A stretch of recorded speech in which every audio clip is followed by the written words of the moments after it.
अस्सलामुअलैकुम, my name is Hammad. Welcome to coding with Hammad. आज की इस वीडियो में हम लोग CSS का एक कोर्स स्टार्ट करने जा रहे हैं। जैसे कि हम लोगों ने पहले एक HTML का कोर्स किया था जिसको हमने 2 पार्ट्स में कन्वर्ट किया था, इसी तरह हम लोग एक आज CSS का कोर्स स्टार्ट करेंगे जिसको मैंने 3 पार्ट्स में कन्वर्ट किया है। यानी कि ऐसे 3 पार्ट्स आएंगे, 3 वीडियोज़ आएंगी जिसके अंदर हम पूरी CSS को कवर कर लेंगे। अगर आपने HTML नहीं की तो वो कोर्स आपको यूट्यूब पे मिल जाएगा, उसकी 2 वीडियोज़ भी हैं और 4 लाइव क्लासेस मैंने करवाई हैं। ठीक है, अगर आपको HTML नहीं आती तो पहले आप HTML कर लो, ठीक है, क्योंकि HTML के ऊपर ही CSS अप्लाई होती है। तो आज की इस वीडियो में हम लोग CSS को बेसिक से लेके चलेंगे। CSS है क्या, CSS का इंट्रोडक्शन और उसकी प्रॉपर्टीज़ को, फिर थोड़ी प्रॉपर्टीज़ इस वीडियो में करेंगे, थोड़ी प्रॉपर्टीज़ आगे, और फिर एडवांस लेवल की जो प्रॉपर्टीज़ होंगी, चीज़ें होंगी, वो हम लास्ट पार्ट में कवर करेंगे। तो आ जाते हैं स्लाइड्स के ऊपर। तो ये हमारे पास स्लाइड्स हैं जिस तरह हम लोगों ने HTML की स्लाइड्स बनाई थी। ठीक है, बिल्कुल इसी तरह CSS की स्लाइड्स भी होंगी और ये स्लाइड्स आपको डिस्क्रिप्शन में मिल जाएंगी और इन स्लाइड्स से आप हेल्प ले सकते हो। ठीक है, ये आपके लिए बहुत हेल्पफुल होंगी कि आप कोई प्रॉपर्टी यूज़ करो या कोई HTML का टैग यूज़ करो। जैसे HTML की वीडियो में मैंने HTML की आपको नोट्स दे दिए थे, तो अगर आपको कोई टैग समझ नहीं आता तो आप वहाँ से देख सकते हो। वैसे तो आपको गूगल से भी मिल जाएंगी चीज़ें, लेकिन ये एक मटीरियल आपके पास होगा जिससे आप देख सकते हो। तो आ जाते हैं CSS पे। तो लास्ट वीडियो में मैंने आपको बताया था कि CSS होती क्या है, इसको अगेन देख लेते हैं। HTML हमारे पास होता है स्ट्रक्चर लेआउट। हम अपनी वेबसाइट को जो भी स्ट्रक्चर बनाते हैं वो किसकी मदद से बनाते हैं, HTML की मदद से। लेकिन उस स्ट्रक्चर को जो डिजाइनिंग होगी, उस पर जो कलरिंग होगी, वो किसकी मदद से होगी, CSS की मदद से। अगर इसकी हम रियल वर्ल्ड एग्जाम्पल देखें तो इसकी रियल वर्ल्ड एग्जाम्पल ये है कि अगर एक हम घर बनाते हैं, ठीक है, उस घर को, उसका जो स्ट्रक्चर और लेआउट है, यानी कि जो यहाँ पे तस्वीर बनी हुई है ना, HTML के नीचे एक घर बना हुआ है, एक रूम बना हुआ है, तो इस रूम का जो स्ट्रक्चर है, दीवारें, कमरे, नीचे जो कारपेट बिछा है, ये किसकी मदद से हुआ है, HTML की मदद से।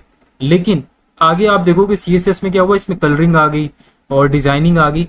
तो CSS क्या करती है, हमारी वेबसाइट के अंदर कलरिंग ऐड करती है, डिजाइनिंग ऐड करती है और चीज़ों को एडजस्ट करती है। कौन सी चीज़ कितनी बड़ी होनी चाहिए, कौन सी चीज़ कहाँ पर होनी चाहिए, बीच में होनी चाहिए, साइड पर होनी चाहिए। तो ये सारी चीज़ें एडजस्टमेंट, कलरिंग और डिजाइनिंग किसकी मदद से हो रही होगी, CSS की मदद से। जावास्क्रिप्ट की मदद से उसके अंदर फंक्शनैलिटी ऐड हो रही होगी, यानी कि अगर इस चीज़ पे ये क्लिक किया जाए तो ये चीज़ परफॉर्म हो। तो वो सारी चीज़ें किसकी मदद से हो रही होंगी, जावास्क्रिप्ट की मदद से। तो आपको मैं एक चीज़ यहाँ पे दिखा देता हूँ। मैं गूगल पे हूँ, यहाँ पे मैंने एक वेबसाइट सर्च की, नेटफ्लिक्स। जैसे कि हम लोगों ने देखा था कि अगर हमें HTML का कोड देखना है तो हम वेबसाइट पे जाके इंस्पेक्ट करेंगे तो हमें HTML का कोड भी नजर आ जाएगा और साथ में CSS भी नजर आ जाएगी। लेकिन अभी हम देखेंगे कि CSS, अगर एक वेबसाइट के अंदर CSS ना हो तो वो वेबसाइट दिखती किस तरह है। ये मैं नेटफ्लिक्स की वेबसाइट पे हूँ, मैं चाहूँ तो उसका HTML का कोड देख सकता हूँ। किस तरह, मैंने राइट क्लिक किया, राइट क्लिक करने के बाद आप आते हो इंस्पेक्ट के ऊपर। इंस्पेक्ट पे आने के बाद साइड बार पे आपके पास HTML का कोड आ जाता है। ठीक है, ये HTML का कोड है और नीचे सारा हमारे पास CSS है। ठीक है, तो आप CSS भी देख सकते हो और HTML भी देख सकते हो। लेकिन मैं चाहता हूँ कि मैं यहाँ से CSS को रिमूव कर दूँ, क्या ये पॉसिबल है? तो बिल्कुल पॉसिबल है। हम क्या करते हैं, CSS को एक अलग फाइल में लिखते हैं। ठीक है, वैसे तो इनलाइन CSS भी होती है, ठीक है, और साथ साथ हमारे पास 3 तरह के CSS हमारे पास होते हैं, 3 तरह के तरीके होते हैं CSS को लिखने के, वो अभी हम आगे जाके डिस्कस करेंगे। मैं आपको जस्ट आपके दिखा रहा हूँ CSS क्या फर्क डालती है वेबसाइट के ऊपर। तो मैं यहाँ पर आया, यहाँ पर HTML का कोड लिखा है और जो हमारी CSS होती है वो हेड के टैग में, हमारी जो CSS होती है वो हेड के टैग में लिंक होती है। तो अगर मैं हेड का टैग ही रिमूव कर दूं तो हमारी CSS क्या हो जाएगी, वेबसाइट में से रिमूव हो जाएगी। तो मैंने यहाँ से क्या कर दिया, CSS को रिमूव कर दिया। तो आप देखोगे अब वेबसाइट बिल्कुल अजीब सी लग रही है। अगर इसको मैं यहाँ से ऊपर से कट करूँ, बार बंद करूँ, तो पहले क्या थी और अब क्या बन गई। तो ये वो वेबसाइट है जो सिर्फ HTML से बनी है। ये नेटफ्लिक्स का वो हिस्सा है जो HTML से बना है, यानी कि इसका स्ट्रक्चर और उसके लेआउट्स जो किसकी मदद से बने, HTML की मदद से। अब ना इसमें कोई कलरिंग है, ना डिजाइनिंग है और ना इसमें कोई एडजस्टमेंट हुई है कौन सी चीज कहाँ पर होनी चाहिए। तो ये सब हुआ है HTML की मदद से। मैं चाहता हूँ CSS इसके अंदर दोबारा से वापसी आ जाए, तो उसके लिए मैं क्या करूंगा, इसको रिफ्रेश करूंगा तो CSS वापसी से आ जाएगी। और देखो क्या से क्या बन गई, नेटफ्लिक्स छोटा हो गया, ये सारी चीजें बीच में आ गई। अब ये इसमें कलरिंग ऐड हो गई और वो जो बैकग्राउंड पिक्चर थी वो बिल्कुल सही तरह एडजस्ट हो गई और ये सारी चीजें कलरिंग आ गई। ठीक है, इसमें एनिमेशन आ गई थोड़ी बहुत।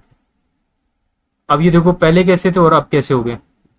ये जो बटन्स आ गए इसको रेड कलर दे दिया। तो ये सारी कलरिंग डिजाइनिंग ये किसकी मदद से हम लोग कर रहे होंगे, CSS की मदद से। तो CSS इतना फर्क डालती है आपकी वेबसाइट पे, तो CSS हमारे लिए बहुत इंपॉर्टेंट होती है। तो आ जाते हैं स्लाइड्स पे और प्रॉपर तरीके से CSS को स्टार्ट करते हैं, ठीक है। CSS की फुल फॉर्म होती है कैस्केडिंग स्टाइल शीट। ये हमारे पास उस तरह की प्रोग्रामिंग लैंग्वेज नहीं होती जिस तरह हम लोग टाइप स्क्रिप्ट, जावा स्क्रिप्ट, PHP, जिसके अंदर हम लोग एरो फंक्शन, फंक्शंस, लूप्स, इस तरह की चीज़ें कर रहे होते हैं। तो इस तरह की चीज़ें हमें यहाँ पर देखने को नहीं मिलेंगी। ये एक तरह की स्टाइल शीट होती है जिसके अंदर हम लोग स्टाइलिंग कर रहे होते हैं, स्टाइल लिख रहे होते हैं किसका, अपनी वेबसाइट का। तो हमारे पास CSS stand for cascading style sheet. It is a language that is used to describe, ये वो जुबान है जिसको इस्तेमाल किया जाता है बताने के लिए the style of a document. अपने डॉक्यूमेंट का स्टाइल बताने के लिए किसको इस्तेमाल किया जाता है, CSS यानी कैस्केडिंग स्टाइल शीट को। आ जाते हैं नेक्स्ट, बेसिक सिंटेक्स। अच्छा, अब आ जाते हैं हम लोग पहले क्या करेंगे, सबसे पहले एक फाइल बना लेंगे CSS के लिए। तो अब जो CSS होगी वो किस पे अप्लाई होगी, HTML पे। तो सबसे पहले हम क्या करेंगे, यहाँ पे एक फोल्डर बनाएंगे, ठीक है। एक न्यू फोल्डर बनाया। अच्छा, फोल्डर बनाने से पहले मैं आपको एक बात बता दूं, लास्ट क्लास में मैंने बता दिया था कि हम लोग VS कोड को किस तरह डाउनलोड करेंगे, सारी VS कोड की क्या क्या फंक्शनैलिटी होती है, VS कोड आपके लिए क्या किन किन चीज़ों में हेल्प करता है। तो वो सारी चीज़ें आपको CSS में भी देखने को मिलेगी। तो आप मेक श्योर कर लेना कि आपने VS कोड डाउनलोड करना है, ठीक है।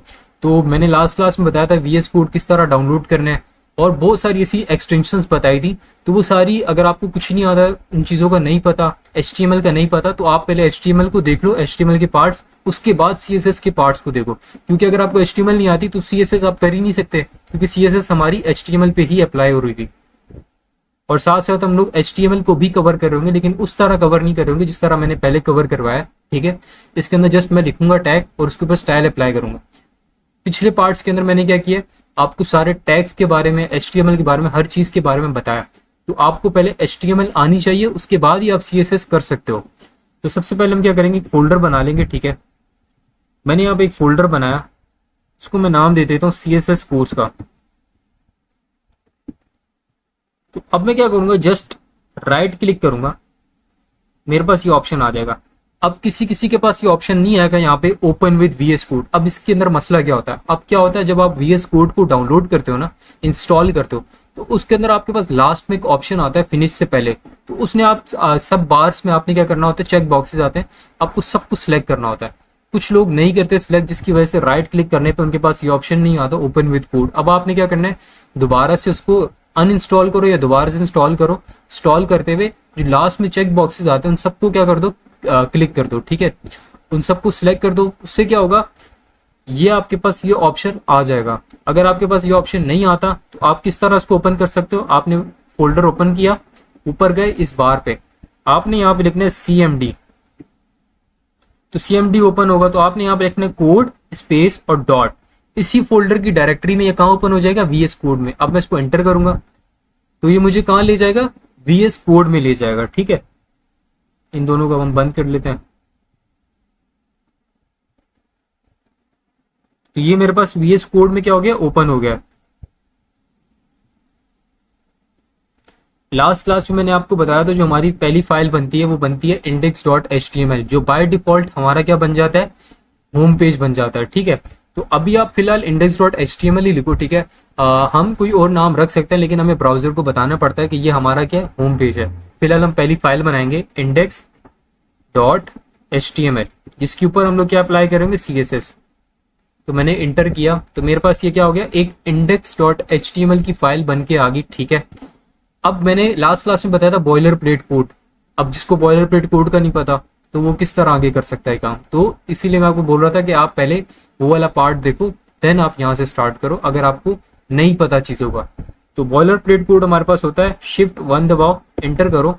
तो ये हमारे पास एक टूल किट होती है HTML के अंदर जो हमें सजेशंस देती है और कुछ कोड इसके अंदर पड़ा होता है, तो हमारे लिए हेल्पफुल होता है। तो कुछ कोड होता है हमारे लिए जो हम लोग HTML में लिखते ही लिखते हैं, उसको हम कहते हैं बॉयलर प्लेट कोड। तो Shift 1 करके वो बॉयलर प्लेट कोड मैंने कहाँ मंगवा लिया, अपनी फाइल में मंगवा लिया, ठीक है। अब बात आ जाती है कि CSS हम लोग किस तरह अप्लाई कर सकते हैं हमने डॉक्यूमेंट के ऊपर। ठीक है, यानी कि अपने HTML में जो भी चीज लिखेंगे, हमारा डॉक्यूमेंट होगा, इसके ऊपर हम किस तरह अप्लाई कर सकते हैं। तो मैं इसको थोड़ा जूम कर लेता हूँ।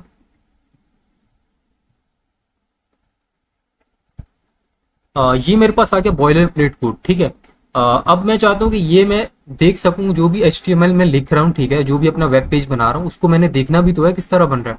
उसके लिए हमारे पास एक्सटेंशन होती है गो लाइव की, मैंने इस पर क्लिक किया, ये डाउनलोड करनी पड़ती है, ठीक है, भी मैंने लास्ट क्लास में बताया था आपने किस तरह डाउनलोड करनी है।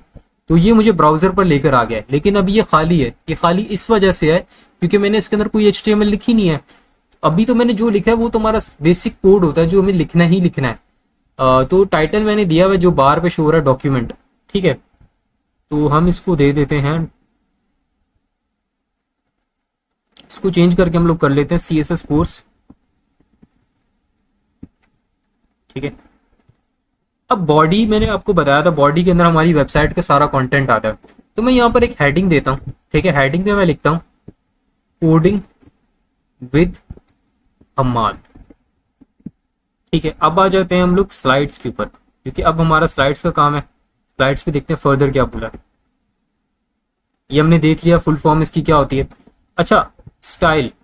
अब बेसिक सिंटेक्स क्या होता है हमारे पास CSS लिखने का, यहाँ पर वो दिखाया गया, ठीक है। इसमें लिखा है basic syntax selector property value. अब ये होती क्या चीजें, अब इसमें एक चीज आप देख रहे होगे H1 लिखा है। H1 किस लिए इस्तेमाल होता है, हेडिंग के लिए। मैं चाहता हूँ H1 को मैं चेंज करूँ, कोई ना कोई स्टाइल करूँ, तो मैं किसकी मदद से कर सकता हूँ, सिलेक्टर की मदद से, ठीक है। अब वो CSS अप्लाई किस तरह होगी। अब ये जो मैंने H1 में कोडिंग विद हमाद लिखा है, मैं चाहता हूँ इसको मैं कोई कलर दूं या इसके ऊपर कोई स्टाइल अप्लाई करूं, ठीक है। अब वो किस तरह हो सकता है स्टाइल अप्लाई। देखो, स्टाइल अप्लाई करने के हमारे पास 3 तरीके होते हैं, ठीक है, HTML के अंदर। 2 तरीके मैं आपको दिखा रहा हूं यहाँ पे हमारे पास स्लाइड्स में है। एक हमारे पास होता है इनलाइन और एक होता है हमारे पास स्टाइल टैग, और तीसरा हमारे पास तरीका होता है एक्सटर्नल शीट, ठीक है, एक्सटर्नल CSS शीट, यानी कि CSS की अलग से एक फाइल बनती है। 3 तरीकों से हम लोग CSS अप्लाई कर रहे होंगे, कहां पर, अपने डॉक्यूमेंट के ऊपर। अब ये चीजें होती किस तरह, सबसे पहले हम डिस्कस करेंगे इनलाइन CSS। देखो, इनलाइन CSS वो CSS हम लोग उस तरह CSS को अप्लाई कर रहे होते हैं कि हम लोग जो टैग लिख रहे होते हैं, ठीक है, यानी कि मैंने अभी H1 का टैग लिखा है, तो उसी टैग के अंदर हम लोग क्या कर देते हैं, CSS को अप्लाई कर देते हैं, कोई ना कोई स्टाइल ऐड कर देते हैं, तो हमारे पास क्या कहलाती है, इनलाइन CSS कहलाती है। ये चीज किस तरह होगी, मैं यहाँ पर VS कोड में आता हूँ, ठीक है। मैंने क्या किया, जिस तरह हम लोग आर्ट्रीब्यूट लिखते थे ना, बिल्कुल इसी तरह इस ओपनिंग टैग के अंदर अपने स्पेस देना है, इसके अंदर हम लिखना है स्टाइल। स्टाइल लिखने के बाद इसके अंदर आपने इसको बताना है कि आपने कौन सा स्टाइल ऐड करना है। तो मैं यहाँ बोलता हूँ कि तुम क्या करो, कलर। कलर हमारे पास एक प्रॉपर्टी होती है जिसको हम आगे जाके फर्दर डिटेल से डिस्कस करेंगे क्या होती है। जस्ट आपको अभी खाली बताने के लिए इनलाइन CSS और बाकी कितनी तरह की CSS हम लोग लिख सकते हैं, ठीक है, HTML के साथ और HTML से हट कर, ठीक है। तो एक हमारे पास होती है इनलाइन CSS, उसके अंदर हम क्या करते हैं, ओपनिंग टैग के अंदर स्टाइल लिखते हैं, ठीक है। स्टाइल के अंदर हम लोग फिर जो बाकी प्रॉपर्टीज है तो वो लिखते हैं। तो मैंने इसके अंदर लिखी प्रॉपर्टी कलर।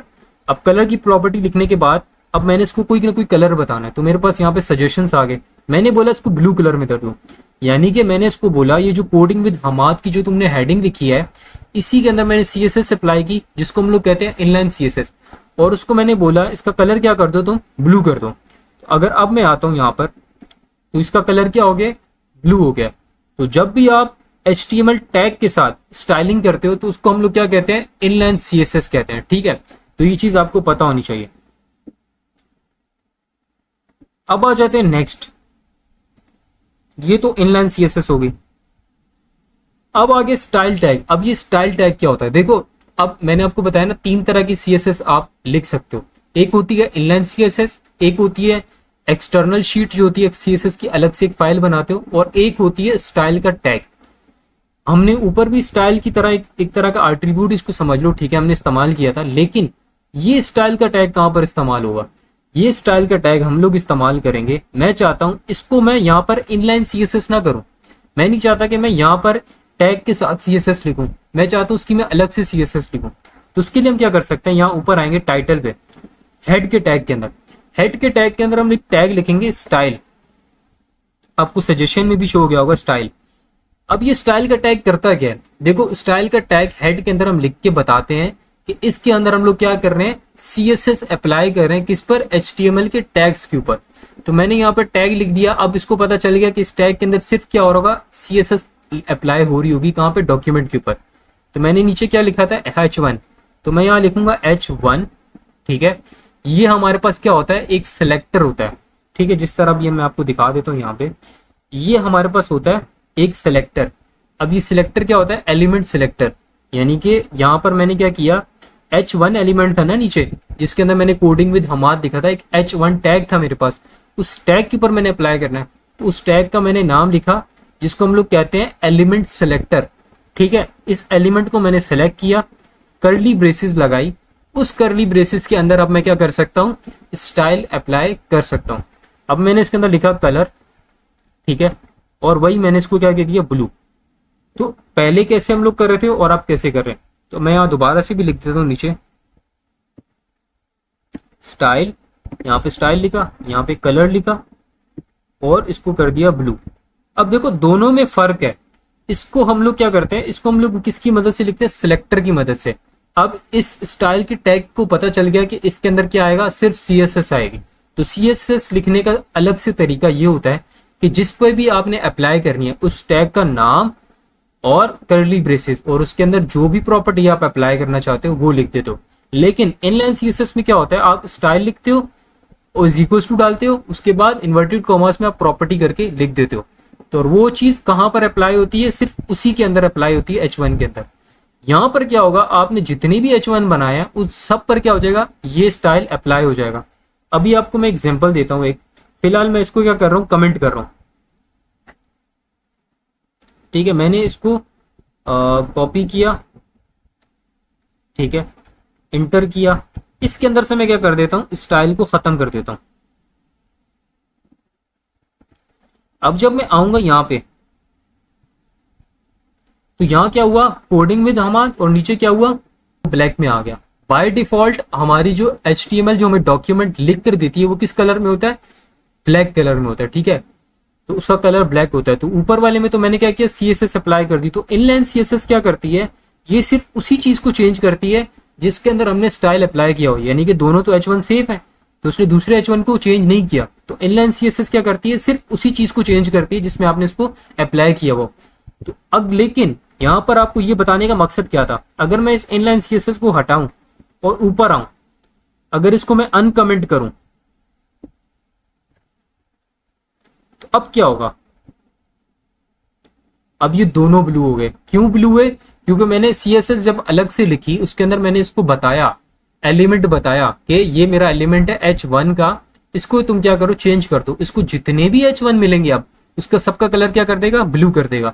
तो जो हम लोग अलग से CSS लिख रहे होते हैं ना, ठीक है, इनलाइन CSS को हटा के, तो उसमें क्या होता है, हम जो भी इसको एलिमेंट बताते हैं, कोई भी सिलेक्टर बताते हैं, उस तरह की जितनी भी चीजें हमारे पास मौजूद होती हैं CSS HTML के डॉक्यूमेंट के अंदर, यानी कि इस बॉडी के टैग के अंदर, उन सब की चीजों को क्या कर देता है, सब चीजों पे CSS अप्लाई कर देता है। किस तरह कि मैंने यहाँ पे 2 H1 लिखे और ऊपर मैंने जाके H1 को कलर दिया, तो उसको अब जितने भी H1 मिलेंगे उसको क्या कर देगा, उनका कलर चेंज कर देगा। अब मैं यहाँ पे जितने भी H1 लिखूं उन सबका कलर क्या हो जाएगा, ब्लू हो जाएगा। तो अगर मैं दोबारा से इसको चेक करूं तो ये सब ब्लू हो गए। तो इस तरह हम लोग अलग से जो CSS कर रहे होंगे, ठीक है, लिख रहे होंगे HTML में, वो हम लोग स्टाइल टैग के अंदर लिख रहे होंगे, ठीक है। तो हम लोग HTML के फाइल के अंदर 2 तरह से CSS को लिख सकते हैं। एक होती है हमारे पास इनलाइन CSS जो हम लोग टैग के साथ लिख रहे होंगे, ठीक है, टैग के अंदर, ओपनिंग टैग के अंदर लिख रहे होंगे। और एक होती है हमारे पास स्टाइल की टैग के अंदर, जो कि हम लोग हेड के अंदर स्टाइल का टैग लिखेंगे और उसके अंदर CSS अप्लाई करेंगे, ठीक है। और उसको अप्लाई करने का क्या तरीका होगा, जिस चीज पे हमने अप्लाई करना है उस चीज का नाम, कर्ली ब्रेसेस और उसके अंदर उसकी प्रॉपर्टी लिख देंगे। तो उस जैसी जितनी भी चीजें, यानी कि जिस तरह H1 था, जितने भी H1 होंगे उसके कलर चेंज हो जाएंगे। अभी के लिए मैं आपको बता दूं, ये मैं आपको समझाने के लिए अभी ये चीज बता रहा हूँ कि उन सब का कलर चेंज हो जाएगा। तो घबराने की जरूरत नहीं, आगे जाके हम फर्दर चीजें देखेंगे, बाकी सिलेक्टर्स को भी देखेंगे कि अगर आप किसी H1 पे ये कलर अप्लाई करना चाहते हो, किसी पे अलग अप्लाई करना चाहते हो, वो किस तरह कर सकते हो, हम आगे जाके देखेंगे। अभी आपको इतना एडवांस लेवल पे मैं नहीं समझा सकता, आप कंफ्यूज हो जाओगे, ठीक है। कुछ बिगिनर्स को ये चीज पता होगी कि हम लोग अलग अलग करके अप्लाई कर सकते हैं, ठीक है, ID क्लास, ठीक है, यूनिवर्सल सिलेक्टर, ये सारी चीज़ें हम आगे जाके करेंगे। फिलहाल समझाने के लिए मैं आपको बता रहा हूँ कि आप अभी आपने H1 लिखा तो आप जितने H1 पे होगा ये कलर अप्लाई हो जाएगा। लेकिन अगर आप चाहते हो ना कि कुछ H1 पे कुछ अलग कलर अप्लाई हो तो उसका भी तरीका है, लेकिन वो हम आगे जाके देखेंगे। अभी हमने देखा कि HTML में हम लोग दो तरह से स्टाइलिंग कर सकते हैं, ठीक है। एक हेड के टैग के अंदर हम स्टाइल का टैग लगा के, और एक हम लोग इनलाइन CSS की मदद से स्टाइलिंग ऐड कर सकते हैं। लेकिन यहाँ पर बात आ जाती है कि मैंने आपको बताया था कि एक और भी तरीका होता है स्टाइल ऐड करने का, और वो क्या तरीका होता है, हमारे पास एक्सटर्नल शीट होती है CSS की। अब वो क्या होती है, external style sheet, writing CSS in a separate document and linking it with HTML file. इसमें होता है कि हम लोग CSS की अलग से एक फाइल बनाते हैं, ठीक है, उसको फिर लिंक करते हैं किसके साथ, HTML के साथ। अब ये चीजें किस तरह हो रही होंगी ये भी देखते हैं। मैं यहां पर आ गया HTML के डॉक्यूमेंट पे।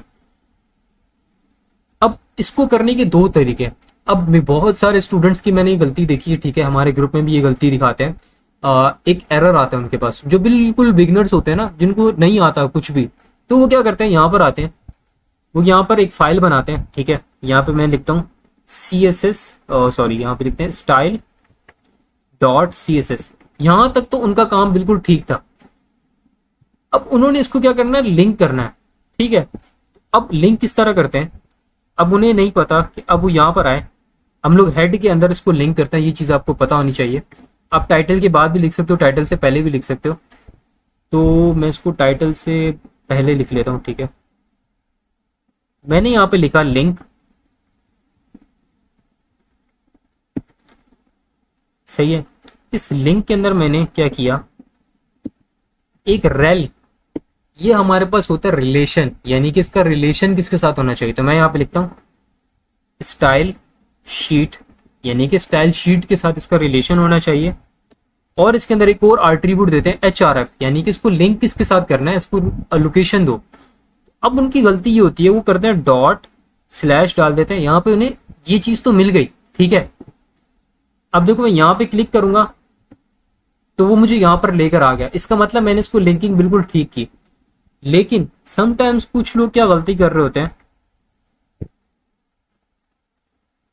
अब यहां भी मैं इसको क्लिक करूंगा तो मुझे यहां पर ये लेकर आ जाएगा। अब यहां भी लिंकिंग ठीक हो गई। तो कुछ लोग गलती क्या करते हैं, इसमें क्या करते हैं, कुछ चीज मिस कर देते हैं, कुछ चीज लिखते ही नहीं है। तो क्या होता है, ये देखो, अब एक अलग से उसने बोला कि ये फाइल आप बनाना चाहते हो या नहीं बनाना चाहते। तो हमें तो ये वाली फाइल चाहिए style.css, तो उसकी स्पेलिंग मिस्टेक आपने नहीं करनी, ठीक है। मेक श्योर करना है कि स्पेलिंग बिल्कुल ठीक हो। अगर आप चाहते हो कि मैं ऐसा ना करूं कि मैं ये फाइल ना बनाऊं, ठीक है, मैंने इसको यहां से डिलीट कर दिया। आप जस्ट क्या करो, डायरेक्ट लिखो, ठीक है, ये चीज लिखो। और ये चीज लिखने के लिए आपको ना ये सब चीजें लिखने की भी जरूरत नहीं है। आप जस्ट सिंपल यहाँ पे लिखो लिंक, VS कोड आपको फंक्शनैलिटी देता है। आप लिंक पे क्लिक करोगे तो ये चीज आपके पास लिखी हुई आ जाएगी, रिलेशन स्टाइल शीट। इसके अंदर आप लिखो style.css। अब आप बोलोगे यहाँ पे मैंने CSS की तो फाइल बनाई नहीं, तो यहाँ पर आप क्या करोगे, तो होवर करोगे तो फॉलो लिंक आएगा। जैसे ही क्लिक करोगे तो उसने बोला कि आपने ये फाइल क्रिएट करनी है, तो आपने बोला क्रिएट कर दो ये फाइल, तो ये ऑटोमेटिकली क्रिएट हो गई, ठीक है। तो एक और तरीका ये CSS की फाइल बनाने का। इससे आप मेक श्योर हो जाते हो कि आपने बिल्कुल सही लिंकिंग की है इसके अंदर। तो अब देखो ये चीज हो गई हमारे पास। वैसे तो मैंने आपको पहले CSS लिखनी थी, उसके बाद मैंने आपको दिखाना था कि ये CSS अप्लाई नहीं हुई। क्यों नहीं अप्लाई, क्योंकि हमने इसको लिंक नहीं किया। तो वो चीज़ बहुत बड़ी हो जाती है, क्योंकि एक मेजर चीज़ होती है ना कि हमें बताना ही है कि आपको कि आपने इसको लिंक करना है। तो ये चीज़ नहीं करते कि कुछ होते हैं ना कि बीच में से मिस कर जाते हैं, चीज़ों को स्किप कर जाते हैं, वीडियो को स्किप कर जाते हैं, तो उनको नहीं पता चलता कि लिंक होता है, इसको लिंक करना है। तो इसीलिए हम लोग शुरू में बताना लाजमी होता है कि इसको लिंक करना है। अगर आप लिंक नहीं करोगे तो आपकी CSS अप्लाई ही नहीं हो पाएगी। तो अब जब इसको आप अप्लाई कर दोगे तो अब इसके अंदर CSS हम लोग किस तरह लिखें, क्योंकि हमने देखा था इनलाइन CSS हम लोगों ने अलग तरीके से लिखी थी और स्टाइल के टैग के अंदर CSS को अलग तरीके से लिखा था।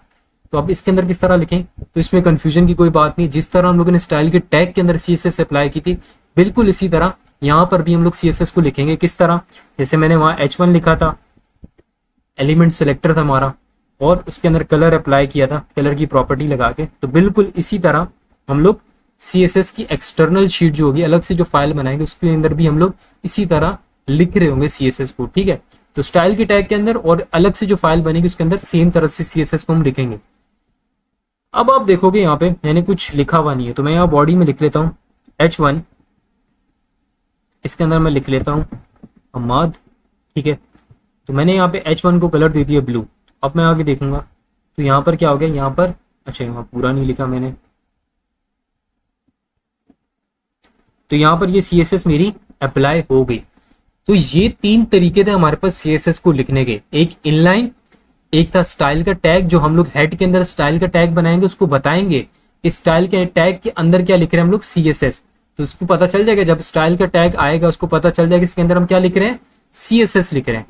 और अलग से जो हम लोग CSS लिखते हैं वो एक्सटर्नल एक स्टाइल शीट बनाते हैं, ठीक है, अलग से CSS की एक फाइल बनाते हैं, उसके अंदर हम लोग क्या करते हैं CSS लिख रहे होते हैं। अब इसमें बात आती है कि सबसे अच्छा तरीका क्या, प्रोफेशनल तरीका क्या है CSS को लिखने का। तो सबसे अच्छा और प्रोफेशनल तरीका जो कंपनीज भी यूज करते हैं, यानी कि कंपनी में जाओगे तो वो CSS को किस तरह लिख रहे होंगे, अलग से CSS की फाइल बन रही होगी, उसके अंदर CSS को अप्लाई कर रहे होंगे, ठीक है। तो प्रोफेशनल और अच्छा तरीका यह है कि आप अलग से CSS की फाइल बनाओ और उसके अंदर CSS को लिखो और फिर उस फाइल को लिंक कर दो किसके साथ, HTML के साथ, ठीक है। तो अब आ जाते हैं हम लोग स्लाइड्स के ऊपर। तो ये सारे जो भी नोट्स है ना ये आपको मिल जाएंगे, ठीक है, डिस्क्रिप्शन के अंदर मिल जाएंगे। जैसे मैंने HTML के नोट्स आपको दिए थे, बिल्कुल इसी तरह CSS के नोट भी आपको डिस्क्रिप्शन में मिल जाएंगे। आ जाते हैं हमारी सबसे पहली प्रॉपर्टी की तरफ, जिसको हम लोग ऑलरेडी डिस्कस कर चुके हैं, कलर ऑफ फोरग्राउंड, ठीक है। अब इसके अंदर क्या होगा, हम 2 प्रॉपर्टीज को डिस्कस कर रहे होंगे कलर के रिलेटेड। एक होगी हमारे पास फोरग्राउंड और एक होगी हमारे पास बैकग्राउंड। अब ये फोरग्राउंड और बैकग्राउंड होता क्या है, अब ये जो फोरग्राउंड और बैकग्राउंड है ये दोनों किसके अंदर आते हैं, कलर की प्रॉपर्टी के अंदर आते हैं। तो कलर की प्रॉपर्टीज हमारे पास कितनी है, 2 हैं, ठीक है। एक होती है हमारे पास बैकग्राउंड कलर और एक होती है हमारे पास फोरग्राउंड कलर, ठीक है। अब ये कलर ऑफ फोरग्राउंड और कलर ऑफ बैकग्राउंड ये है क्या, पहले आपको पता होना चाहिए फोरग्राउंड क्या और बैकग्राउंड क्या है। अगर यहाँ की बात की जाए ना, इस स्लाइड्स की बात की जाए तो इस स्लाइड्स में बैकग्राउंड क्या और फोरग्राउंड क्या, तो ये जो कोडिंग विद हमाद और colour property, colour of foreground और ये बाकी जो कलर्स लिखे हुए हैं ना, ये जो भी मैं सारी चीजें भी सिलेक्ट करूंगा, तो ये सारी जो मैंने चीजें सिलेक्ट कर दी, ये मेरे पास क्या आ गया, फोरग्राउंड आ गया, ठीक है। और ये जो बाकी चीजें पीछे वाली, ये मेरे पास क्या आ गया, बैकग्राउंड आ गया। तो सबसे जो पीछे वाली चीज होती है ना हमारे पास, जिसके ऊपर जो चीजें लिखी हुई होती हैं, तो वो हमारे पास क्या होती है, फोरग्राउंड होती है, जो चीजें लिखी हुई होती है, ठीक है। जैसे कि अगर आपको मैं सबसे अच्छी एग्जांपल दूं ना, यहाँ पे मैंने इसको मिटा दिया, Ctrl Z करेंगे, तो ये जो हमाद लिखा है ना, ये हमाद क्या है, फोरग्राउंड है। और जो हमाद के पीछे जितना भी पेज है ये हमारे पास क्या है, बैकग्राउंड है। तो बैकग्राउंड क्या होता है, जो पीछे वाला जितना भी आपका हिस्सा होता है जिसके ऊपर चीजें लिखी हुई होती है, उसके पीछे जो हिस्सा आता है इसको हम बैकग्राउंड कहते हैं। और उस बैकग्राउंड के ऊपर जो एलिमेंट्स लिखे हुए होते हैं, चीजें लिखी हुई होती हैं, जैसे कि हमाद लिखा हुआ है इस पेज के बैकग्राउंड के ऊपर, हमाद, ठीक है, बैकग्राउंड के ऊपर बता रहा हूँ, ठीक है, सरफेस के ऊपर हमाद लिखा है, तो हमाद क्या आ गया हमारे पास, फोरग्राउंड में आ गया। तो यहाँ पर हमें ये बता रहा है, ये बताने का मकसद ये था फोरग्राउंड बैकग्राउंड, कि अगर आपने फोरग्राउंड का कलर चेंज करना है तो उसके लिए आप कौन सी प्रॉपर्टी यूज करोगे, कलर की प्रॉपर्टी यूज करोगे। किस तरह, मैं यहाँ पर इसको हटाता हूँ, मैं यहाँ पे लिखता हूँ पैराग्राफ, ठीक है, पैराग्राफ में मैं लिखता हूँ लॉरेम,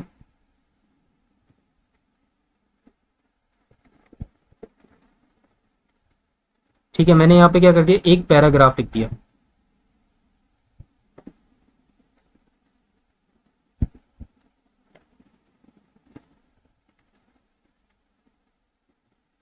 इसको सिलेक्ट करेंगे, ऑल्ट और जेड करेंगे, तो ये मेरा क्या आ जाएगा, सारा पैराग्राफ मेरे सामने आ जाएगा। तो ऑल्ट और जेड जब आप करते हो ना, ये समटाइम्स होता है कि आप वेबसाइट में कुछ पैराग्राफ लिखते हो, लेकिन वो पैराग्राफ आप देखना चाहते हो कि यार इस पैराग्राफ में मैंने गलती तो नहीं की, इसको रीड करने के लिए आप क्या करते हो, ये देखो अभी मैंने क्या किया, लॉरेम लिखा ना यहाँ पे, तो अब ये इस तरह है, लेकिन अगर मैं इसको सिलेक्ट करूँ ना, ऑल्ट और जेड करूँ, तो अब अगर आप चाहते हो यार उसको मैं देखूं यार वो किस तरह है, तो क्या होगा कि आपको यूं यूं जाके हॉरिजेंटली देखना पड़ेगा, तो किस तरह कितनी मुश्किल होगी। तो उसके लिए हम क्या करते हैं, ऑल्ट और जेड करते हैं, तो वो सारा डॉक्यूमेंट हमारे सामने आ जाता है। अभी तो फिलहाल इसको डिस्कस हम नहीं करेंगे डिटेल में, क्योंकि ये चीज़ें मैं आपको बता चुका हूँ। मैं चाहता हूँ ये जो पैराग्राफ है मेरा, ठीक है, ये जो यहाँ पर आ गया, मैं चाहता हूं इस पूरे पैराग्राफ को मैं इसका कलर चेंज कर दूं। पहले तो मुझे पता होना चाहिए ना इसका कलर चेंज होगा कैसे।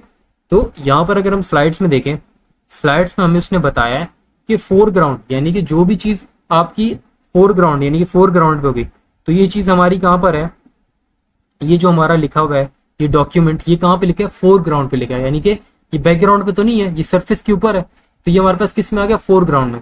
तो फोरग्राउंड का कलर चेंज करने के लिए हम कौन सी प्रॉपर्टी यूज करते हैं, कलर की प्रॉपर्टी यूज करते हैं। तो मैंने इसका कलर चेंज करना है, और चेंज किसका करना है, पी टैग का। तो पी टैग के अंदर लिखा है, तो आपको मैंने बताया था जिस भी चीज का आपने कलर चेंज करना है उसको पहले आप लिखोगे। तो मैंने यहां लिखा पी, मैंने कर्ली ब्रेसेस डाली, ठीक है। अब मैंने यहां लिखना है कलर, कलर लिखने के बाद मैंने इसको कर दिया ब्लू। अब मैं जब यहां पर आया तो इसका कलर क्या हो गया, ब्लू हो गया, ठीक है। तो इस तरह जितनी भी एलिमेंट्स हम लोग लिख रहे होंगे, ठीक है, अपनी वेबसाइट के ऊपर, टेक्स्ट हो गया, ठीक है, कोई भी और चीज होगी, उसका कलर हमने चेंज करना है, हेडिंग हो गई, तो उसका कलर हम किसकी मदद से चेंज कर सकते हैं, कलर की प्रॉपर्टी की मदद से, ठीक है, क्योंकि वो हमारे पास किसके अंदर आएगा, फोरग्राउंड में आएगा। लेकिन यहां पर अगर हम बात करें नेक्स्ट की, यहां पर बात हो रही है बैकग्राउंड कलर प्रॉपर्टी, तो इसको भी इसके साथ डिस्कस करेंगे। तो ये बैकग्राउंड किस लिए, तो बैकग्राउंड क्या करेगा उसको भी अप्लाई करके देखते हैं। तो मैंने क्या किया, यहां पर आया, अब मुझे पी पे ना दोबारा से क्या करना है, इसका बैकग्राउंड कलर चेंज करना है।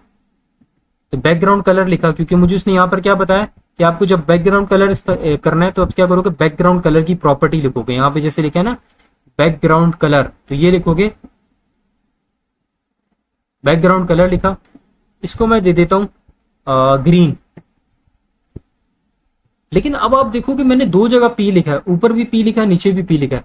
क्या हमें जब कोई अलग अलग प्रॉपर्टी अप्लाई करनी होगी, जैसे कि मैंने एक कलर ऊपर अप्लाई की और नीचे बैकग्राउंड कलर, क्या हम उसको अलग अलग करके लिखेंगे, तो नहीं, हम लोग उसको एक जगह भी लिख सकते हैं। तो मैं इसको कॉपी करूंगा और उसी टैग, उसी कर्ली ब्रेसेस के अंदर कलर के नीचे लिख दूंगा।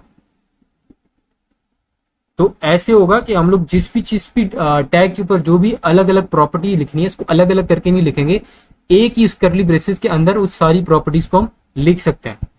अब जब मैं आऊंगा यहाँ पे डॉक्यूमेंट के ऊपर, अब देखो क्या हुआ, इसका क्या हो गया, बैकग्राउंड कलर चेंज हो गया।